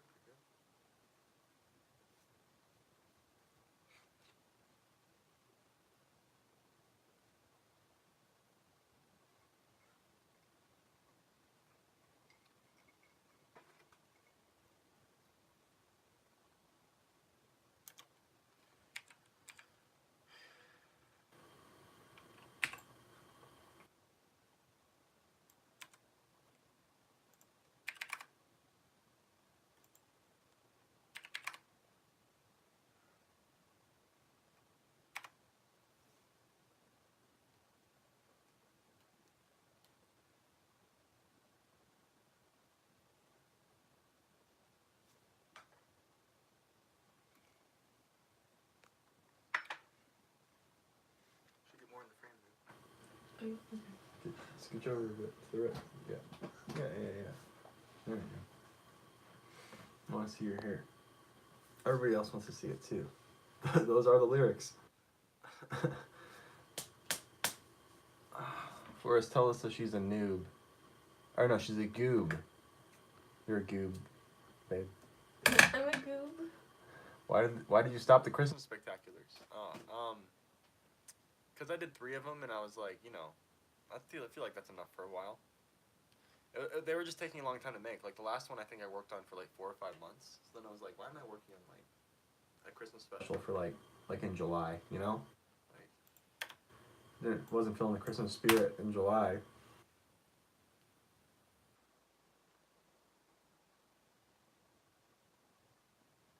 July is like the least Christmassy month. Mm-hmm.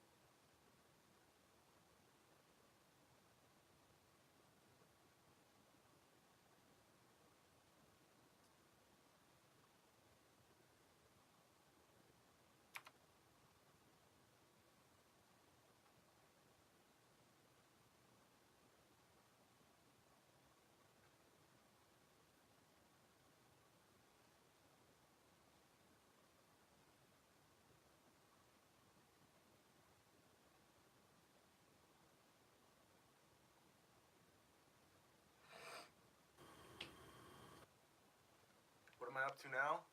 I'm editing the tack out of this shot. Here, I'll show you guys. I'll show you what I'm up to.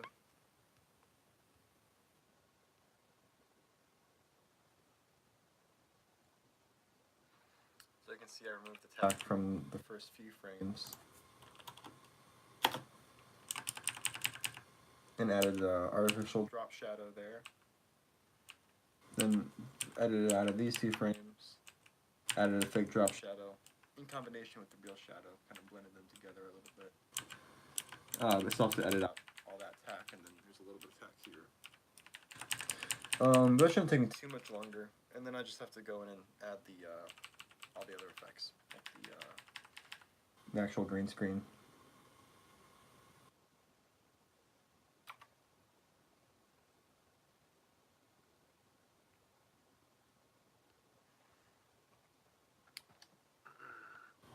Yip-a-doo. Yip-a-doo. Do-do-do-do. Yip-a-doo. Do-do. Do-do.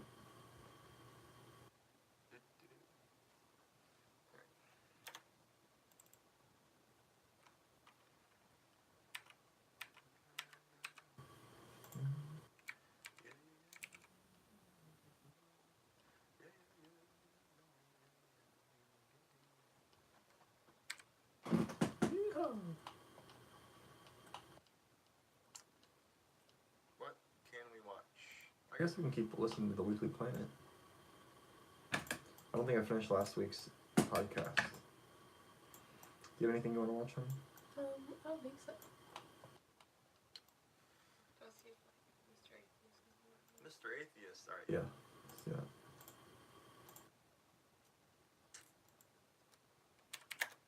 He actually does have a new video. So it gets people in the chat riled Up. What, Mr. Yeah, just like topics of like importance.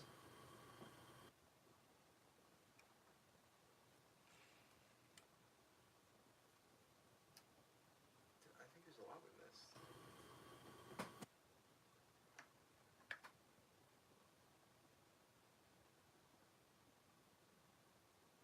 Let's watch this. Fire, so why the entire world is on fire, so why wouldn't abortion rights be in danger? And now they may be in more danger than they have been in decades. And that is what we are begrudgingly going to talk about. I'm Mr. Atheist. Let's do this.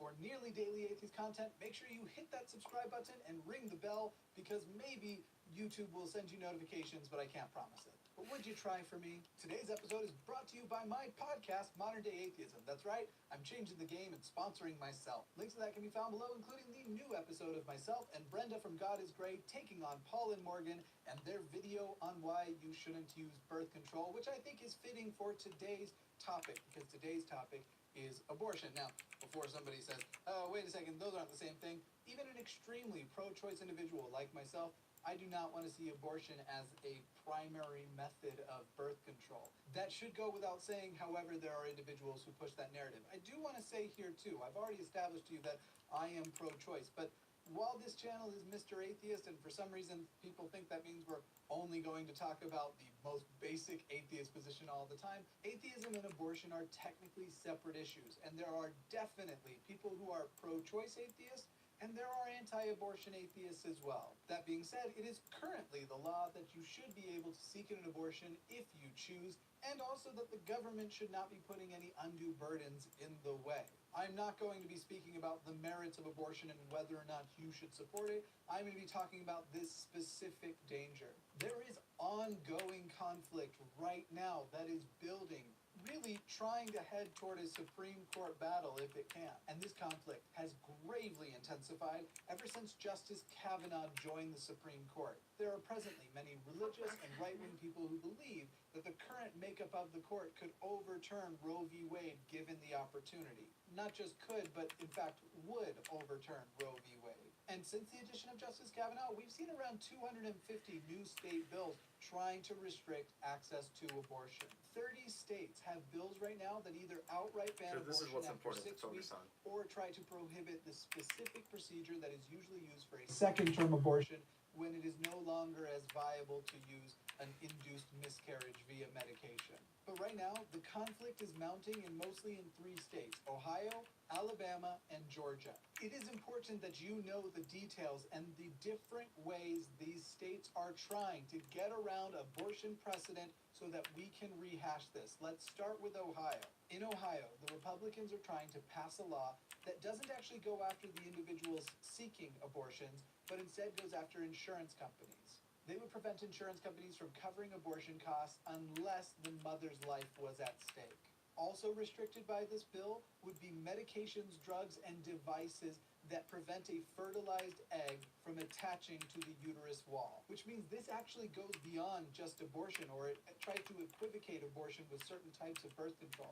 This could lead to a restriction on things like IUDs or even 2-stage medications that try to prevent pregnancy initially, but if the egg does get fertilized, try to stop it from attaching to the cell wall. Furthermore, it's not outlawing abortions, it's going after a person's financial ability to pay for it. If insurance can't cover it, then people will not get abortions because they can't afford to get them. Oh, and by the way, if you want to know how well they even grasped the situation here, they've created this sort of exception thing, a type of abortion that's okay to happen, specifically related to ectopic pregnancies. This is when the egg attaches somewhere it's not supposed to, most often inside the fallopian tube after it becomes fertilized. And it puts the individual carrying the embryo in danger Should it be allowed to develop and expand in a place that it's Fallopian. not supposed to? But this exception is Tube. predicated on an Ew. imaginary That's what your ex procedure called. where I they know. remove It's gross. the embryo from its gross. position and It's beautiful. reattach it in the But it's uterus. A disgusting. procedure that doesn't exist. What? Technology that presently, at least, does not exist. But their rationale for that is then it isn't an abortion What is the- because they just you have are gross still names for going it. to Why do they end have up such gross bringing names? this embryo Why to can't they term. call it like And the by the way, sparkle tube? obviously, I'm Or using like language the like sparkle, zygote, like, embryo, fetus. I don't know, They don't something know nice. the difference between these Fallopian. terms. It's Ooh. just baby all the way. As it stands, this is clearly unconstitutional because the Supreme Court has already litigated this and determined that you cannot put excessive barriers to make it terribly hard for an individual to seek an abortion. The financial burden here does just that. So Ohio, going after the insurance companies. Let's move to Alabama, where their creative approach here is to go after the doctors. Alabama. The Alabama House of Representatives currently have Good old a table Alabama. bill that's not going anywhere yet, but it may soon. Saltland. This bill would put a doctor who performs any abortion, period, of an embryo or of a fetus, any abortion, they could go to jail for 99 years is the maximum sentence. And as they've debated this bill, Republicans have gone so far to try and even remove exceptions for individuals who are victims of rape and incest. Well, There is absolutely zero compassion for people from these legislators. They are taking a hard line that I dare say are clearly drawn along religious lines. Arbitrary religious lines, because not all people of the same religion actually agree with these, but religious lines nonetheless. Then we move to Georgia, where they have introduced, like 5 other states, a heartbeat bill. This is an outright ban on abortions as soon as a fetal heartbeat can be found. And this often happens around the 6-week period. Speaking of things that are arbitrary, attaching it to a heartbeat, extremely arbitrary. We do put a lot of value on the heart. We can't live without them, but at the end of the day, the heart is just a pump for blood. That's it. All of these things we associate, all of the emotions and such, those happen in your brain. The heart just pumps blood. It is as significant to your survival as your lungs or your liver, and yet these aren't the arbitrary things we're going after at all. Keep in mind, too, that medically, death doesn't have to do with when your heart stops, but when parts of your brain cease to function. These parts being things that aren't functioning at 6 weeks and don't begin to function until closer to 20 weeks. But again, this is the 5th state to pass such a law, and it goes to show that the motivations aren't the ones they are trying to present when they are creating these bills, because these are poorly informed bills. There doesn't seem to be a medical expert allowed anywhere near these bills. The purpose of these laws is to get it to the Supreme Court. And the reason why there have been so many bills is so that they can litigate as much as they can in the hopes that one of them will make it all the way to the Supreme Court, because certainly many of these will be handled in lower courts. And if this was actually about abortions and trying to reduce the number of abortions by as much as they can, sure, they'd still try to legislate in this way, but the most significant thing they could have done to reduce the number of abortions being had is support universal health care that includes free and easy access to birth control. Do that and the abortion numbers will plummet. I'm an individual who is pro-choice, but like most pro-choice people, I would love to see a world where as few abortions ever have to happen as possible. The approach these legislators are taking to not actually get rid of abortions. It just sends abortions to essentially... Alex wants to know, how are we doing? How's your relationship? Good, I hope. Yeah, I think it's pretty good. Mm-hmm. What do you think, babe? Yeah. You still like me? I love Forrest. Janie says, Forrest, I love your office. Office Space thumbnail. Thanks, Janie. Yeah, that's one of my favorite movies. I love Office Space. It's so funny. It's so iconic. Yeah. I'm really upping my thumbnail game recently on these streams. Let's see. Anyone talking about Abortion. Y'all streaming so late. No, no one cares about abortion. Research flat Earth. God bless. Black market, and also people taking it into their own hands. And we see this happening on a smaller scale in the US now, in these states where things have gotten so terrible. We see in states like Texas people taking abortion into their own hands, and that leading to tragedy. So whether you are pro-choice or anti-abortion, I am certain there are things we could work on together. Dude, this guy, Mike, he really wants me to look into Flat Earth, babe. Flat Earth. The thing is, Mike, you can look into anything. Like, look into is a very misleading concept. Because if I want to look into, you know, chakras, or like, you know, the zodiac sign, I can pretty much find any kind of article online that'll support my own personal theories. It's called confirmation bias. You should look into confirmation bias, and then you'll understand what I'm talking about a little bit more. But basically, any concept that you have, other people have had it, and they've written about it with authority, with supposed authority online. So you can, you know, do a Google search, is the Earth flat, and then you'll find an article that confirms that it is. And it's not a great way of actually researching something. I'll just say that. But you know, teach their own, obviously. Again, this video isn't trying to convince you of one of those two positions. You and I, regardless of which position we take, can support things that will dramatically reduce abortions in the United States of America. By the way, a shout out to all of you who are watching from not the United States, and I know that you sometimes watch my videos covering problems we have in the US because it's kind of like you can't look away. It's like that train wreck you can't look away from, and you want to hear the reporting of. I'm sure lots of you are scratching your heads and don't even know how this is possibly an issue here, but it's a big one, and it's a big one that is in danger of succeeding and taking these rights away from people who need access to abortions and also need access to things like birth control, things like healthcare. I'm going to keep an eye on these things. I may update you later in the future on what's going on, and at some point in the future, if you'd like to see it, so let me know in the comments, I may make a video on why specifically I am pro-choice, why I think that is the most justifiable position. If you yourself are anti-abortion, I hope you consume this video and that video and you think about it. We just straight out disagree on this. Anyway, that's it for me today. Don't forget to go and check out the podcast, again, with God is Gray, and we take on Paula Morgan, me an atheist, she a Christian, and we both take down their views on birth control, specifically their view that no one should be using birth control and you should just let God decide, because, yeah, that works out great. It's a great discussion. Links to the podcast can be found below. Remember, if you want nearly daily atheist content, to hit that subscribe button and ring the bell. Follow me on Twitter and Instagram at Dear Mr. Atheist, on Reddit, and suggest new topics on Reddit. This actually came through my Reddit and I think my Twitter DMs. Suggest new topics there. It's Reddit r/Dear Mr. Atheist with underscores. If you search Dear Mr. Atheist, you'll find it. And other links to support the channel can be found below. I want to mention this one real quick. My P.O. box is down there, and I actually want to start doing some unboxing videos on my other channel, Jimmy Snow, What Do You Know? If there's some weird or fun things you want to send and you think would be extra interesting to include in an unboxing video, go ahead. That address is down there. Finally, we end out with my patrons, who, as always, they are who keep this channel going, and I could not do this without them. A special thank you to my orbital teapots, Mia, Commander Bork, Maya, Caleb, Ariel, Ashley, Sassy Cat, Lucy, and Matthew. Here's some video suggestions if you want to support the channel by staying a while. Don't forget today's patron of the day, who is Lindsay Albers. With love, I've been Jimmy Snow. Mr. Atheist was not my father. Ooh, that's cute. Does it look like a strawberry? Yeah, it looks like a strawberry. Show the stream. Strawberry head. Why such a strawberry head? I think it's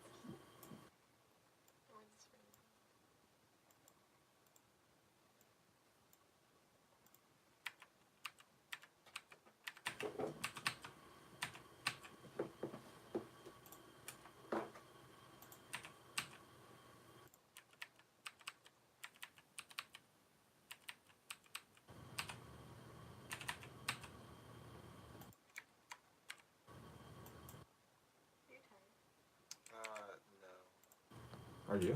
a little bit. We slept so much. Yeah.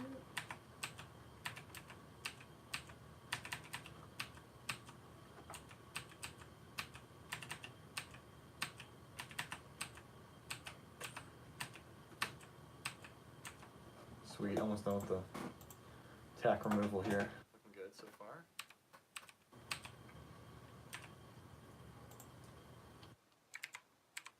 Man, Jimmy Snow's really going at it today.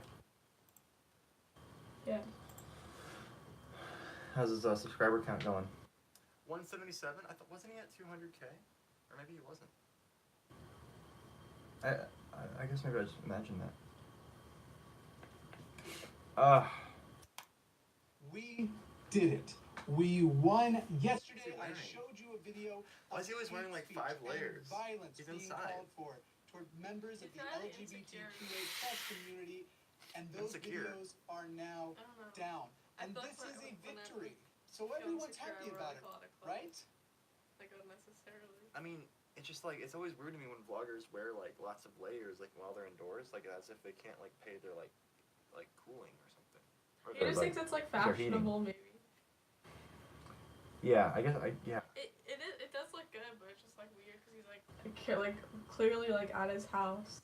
Yeah, right. He's inside. So why is he wearing like a jacket? Like if I saw him out and about wearing that, I think it was like cute. Yeah, no, he looks good if he was out and about. It's just like the setting. Yeah, I like the other 2 layers. Well, no, they're not. And we're going to talk about that. I'm Mr. Atheist. Let's do this. For nearly daily atheist content, hit that subscribe button and ring the bell because Mike said, there's far more evidence to support a flat Earth than the current heliocentric model, i.e., no experiments conducted here on Earth that prove the curve. Hashtag prove the curve. Refusal to look at Could be cognitive dissonance. Ooh. Alright, Mike. I am not going to be looking into that, but I appreciate your passion for it. Your passion is inspiring. There should be more people in here. These streams are great. Zandra. That's an interesting name, Zandra. Zandra Barth. Not Barth, Barth. Zandra Barth. Wow. Yeah, no, I mean, it's just that I did it pretty late today. It's like 3 in the morning, so makes sense. There's only 8 people. Thank you, Mike. Very cool. Yeah, yeah, the thing is, too, like, even if the Earth was flat, it doesn't really matter. Like say, like, NASA's lying to us. Like, it doesn't really change anything. So it's what you call a non-issue. There's so many other issues that are actually important that affect people. So proving the Earth is either flat or not flat, really, it's pointless to even talk about. Oh God, here we go. Mike says it proves God is real. What? It does not.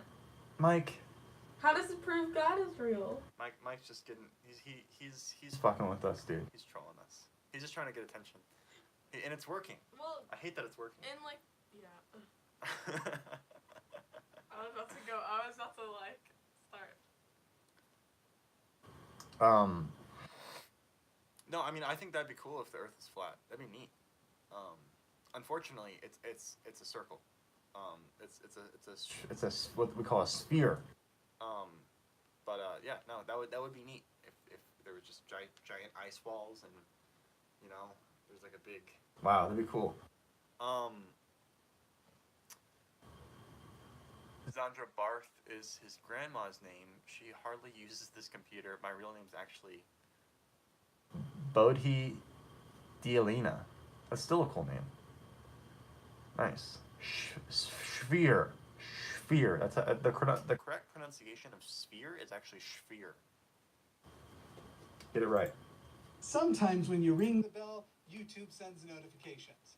Sometimes. We're going to take this topic and dive on in right away. Yesterday, I shared a video that was a promotion for a conference called Make America Straight Again. Something that infuriated me that I would have left alone. I still would have reviewed it, but yesterday I decided to actually call for the audience's help on getting it taken down, because included in it was a celebration of a massacre of homosexuals, and then calling homosexuals rapists and pedophiles, and saying that's why this massacre was okay, and the direct calling for capital punishment toward homos. He made a video about like this. This is like part 2, kind of. Oh, okay. I don't think we watched the first one. Gotcha. Another video that was a mirror of it, shared on another channel.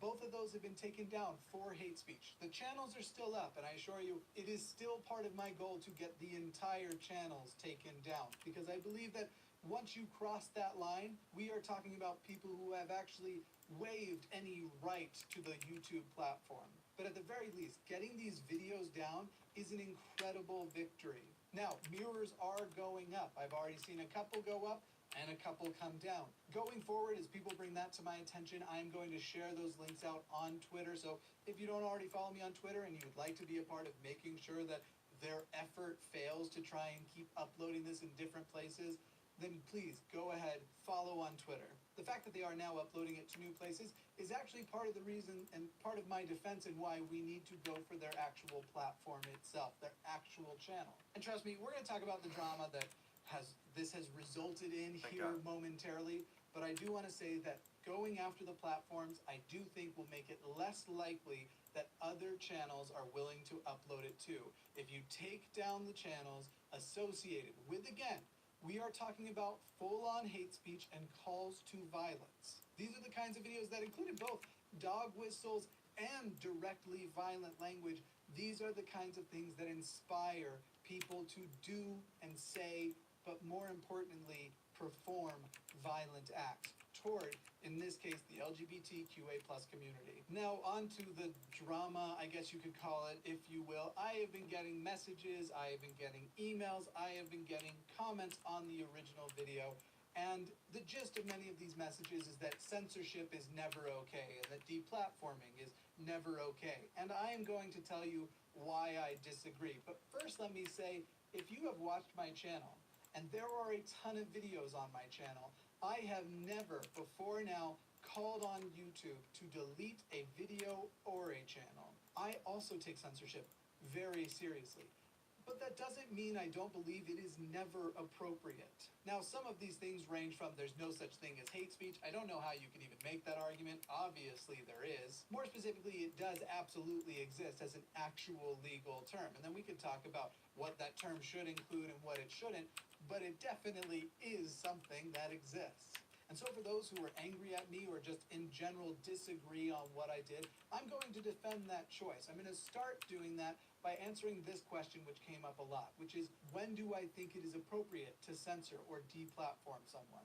So far, present day, it is my opinion that specifically violence, when they call for violence, they use violent language, it's not simply just usage of slurs. As I said, I've had those slurs used toward me and not gone after those people's platforms. But when it specifically has those themes of violence and those themes of encouraging other people to hate, those things together, that is absolutely when I think it is appropriate to seek a removal of a person from that platform.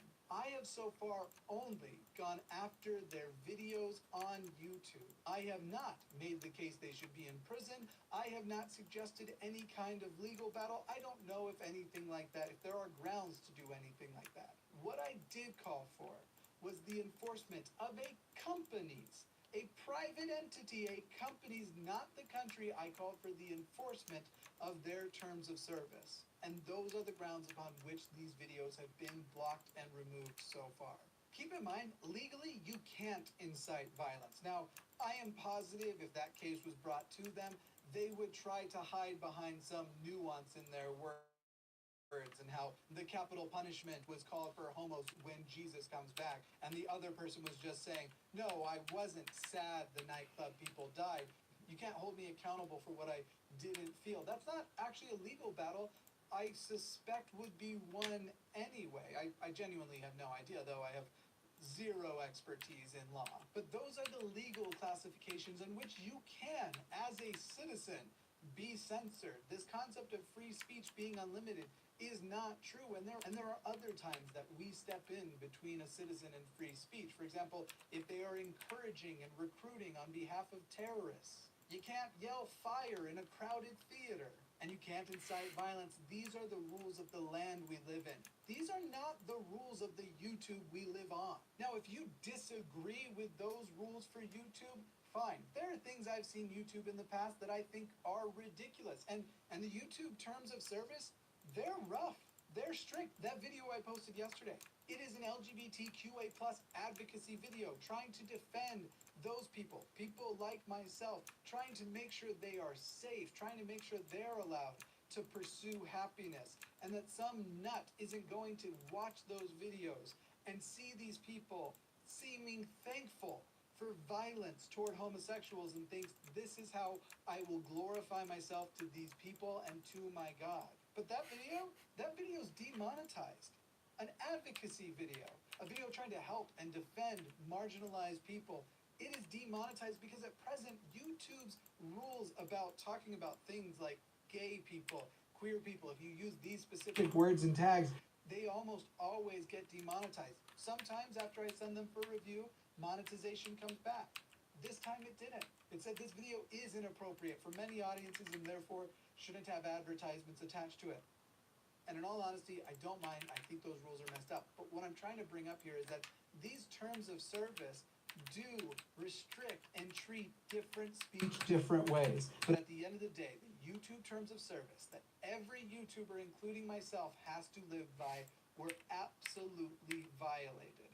And this was a part of the terms of service that talks about how your videos and your channel may be taken down. And I simply called for the maximum punishment YouTube will enforce for something that is this hateful, that is this violent. When you say I censored them, you're not entirely correct. I have not silenced them.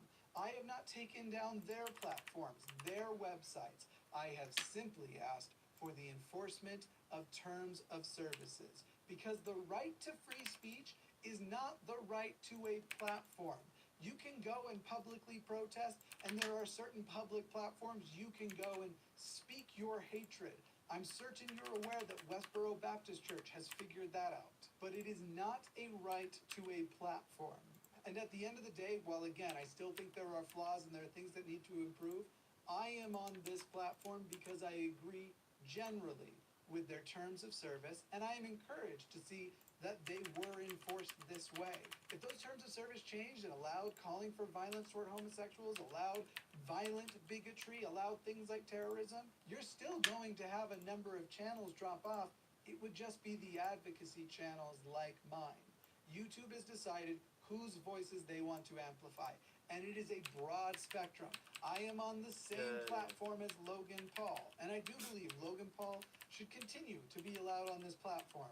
Despite being an obnoxious that, I am glad they are hesitant with the power they have. But I think this was a clear time that the terms of service were violated, and there is absolutely times that you should censor people to try and restrict their message and the effectiveness of their message through these kinds of private platforms, like YouTube, like Twitter. And my line absolutely is violence. I like Jimmy Snow's, the coloring in this video is really good. I like the colors he used. Mm-hmm. Nice. Look at that. Look at that. All the tack removed. Good job. Look at that. Oh, it's tack removed. It's tack removal. Looks pretty, photorealistic.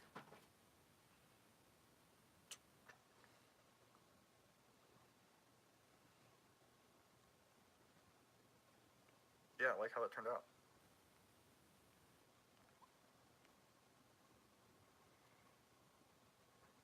Yeah, isn't that sexy? Yeah, this kind of shot turns me on more than any other, because it's just like physics, man. Beautiful, predictable physics.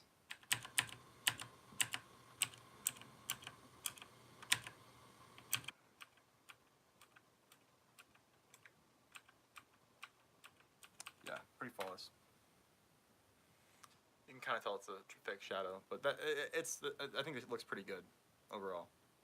I mean, doing fake drop shadows is always really difficult to make it look perfect, because it's just like you're dealing with like God and like light, like how light wraps around things and how light hits the scene. Shadow is like the absence of light. It's not darkening an already lit image. So when you see a fake shadow, even in big production movies, you'll see they'll do a drop shadow and it doesn't look right because it's difficult to you know, get there. But yeah, that's perfectly acceptable, perfectly fine for what this is. Yeah. Sweet. Now do the screen effects. Doing it one step at a time. One bootaloo for your goo. All right. Yeah. Sweets. This looks good.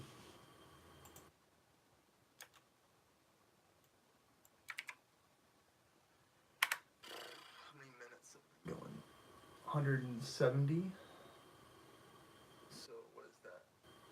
20. Oh, cool. So at 180, I'll be at 3 hours. Yeah. So 9 more minutes. 9 more minutes of the stream.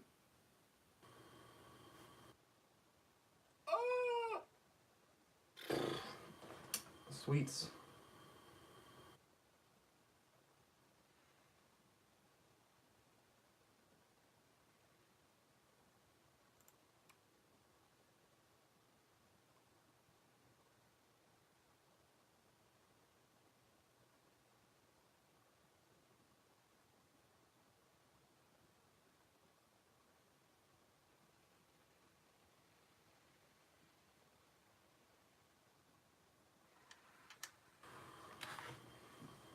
Nice.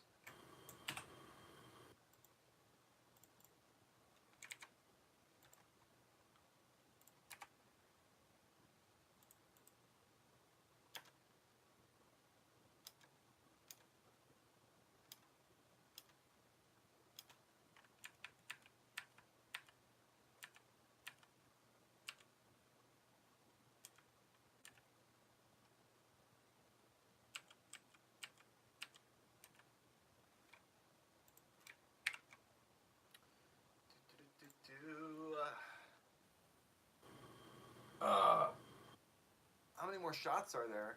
That's a good question. This video isn't boarded out, so I would just have to guesstimate it. I never really done that. Let me think. 1, 2,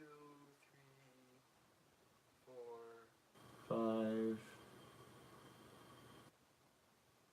6, 7, 8, 9, 10, maybe 20. Maybe 20 shots left. I don't know. It all could change. It could be 10 shots left. It could be 20. I don't know. It kind of depends on. I get to the moment and then I kind of figure it out there. Like for example, there's a shot I did like a week ago where like Nightwing hugs Batman, and I thought it was going to be 3 shots, but it ended up just being one longer shot because I just wanted the moment to play out, you know, without a bunch of cuts. Because there was just a big action scene with a lot of cuts, and then it slows down for a more emotional beat, and I didn't want to like cut it up for a bunch of different angles.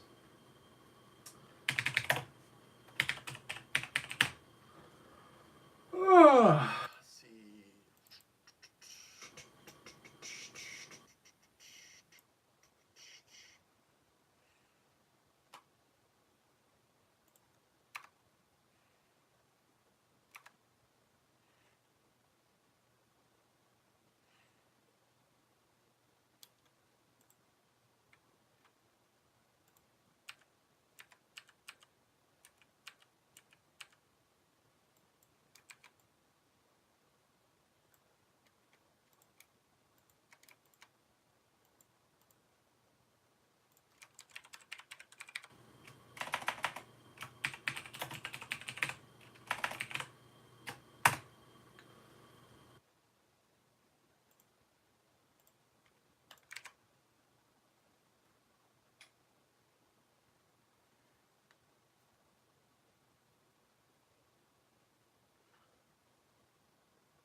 Alex is a single man, just letting everyone know in the chat.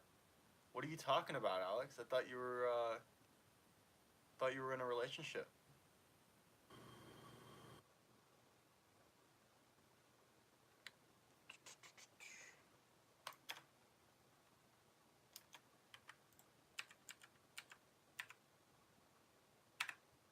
Now I'm concerned. What? Ooh. Oh boy.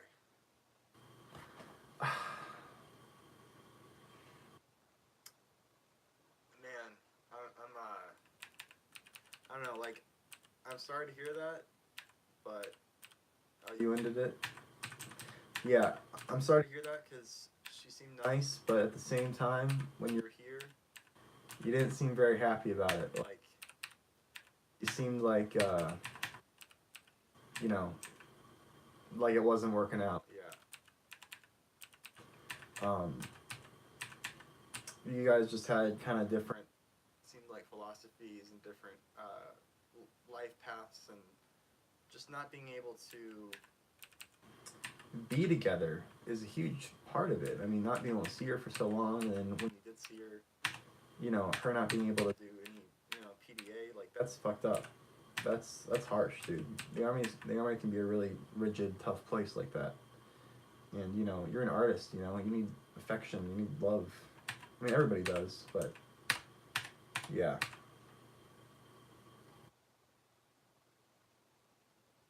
Yeah, I think it's better for both of you guys. I'm sorry to hear that, though. That's rough.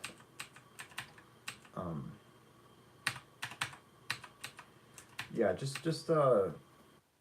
yeah, there's so many girls out there, so it's really, like, unfair to them to, you know, not give them a chance. You know, people you could be in a relationship with that's very reciprocal and very, you know, healthy, you know, as opposed to someone who's living and doing their own thing, you know, thousands of miles away. Yeah, I think you made the right call. That's tough, though.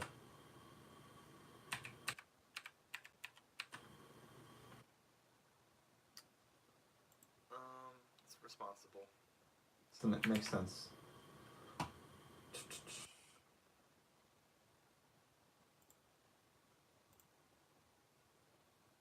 gotta track this shot. It's kind of exciting, too. Alex is a single man. Oh, shit. I'm gonna go ahead and track these little X's on here.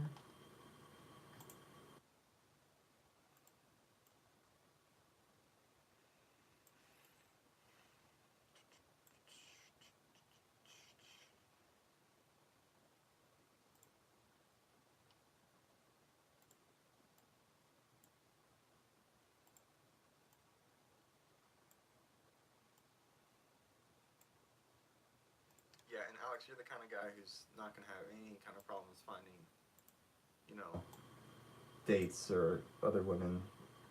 So, you're probably not worried about that, but if you are at all, like, I wouldn't be. Yeah, I'm sure you've already got other prospects going on. So yeah, I think you're going to be totally fine. It's just like, yeah, it's a big, you know, step. A big change. So just take it, you know, take it easy. Don't do anything too crazy. Or maybe do, if that's what you need. But, yeah.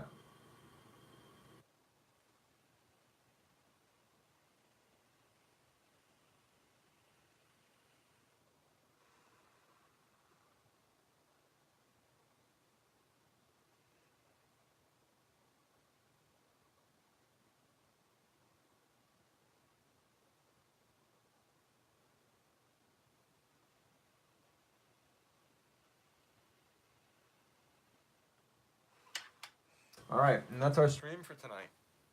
Good stream. Felt some good energy in this one. Join me on Wednesday night. I'll try to do it a little earlier. You're going to see Detective Pikachu tomorrow night. And then yeah, join Alyssa and I both for the stream on Thursday on the main channel. If you're not already a member, now's a good time to sign up because I'm about to do a member poll. AKP's a member, Alex. You should get in on this poll. I'm gonna put up a few movies that have been suggested that I watch and have the members vote on them.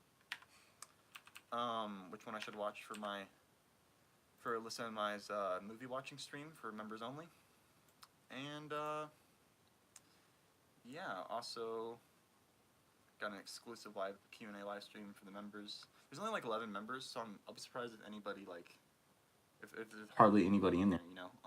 I'll advertise it beforehand so people know when it's gonna happen. But yeah, it'll be my first ever member stream.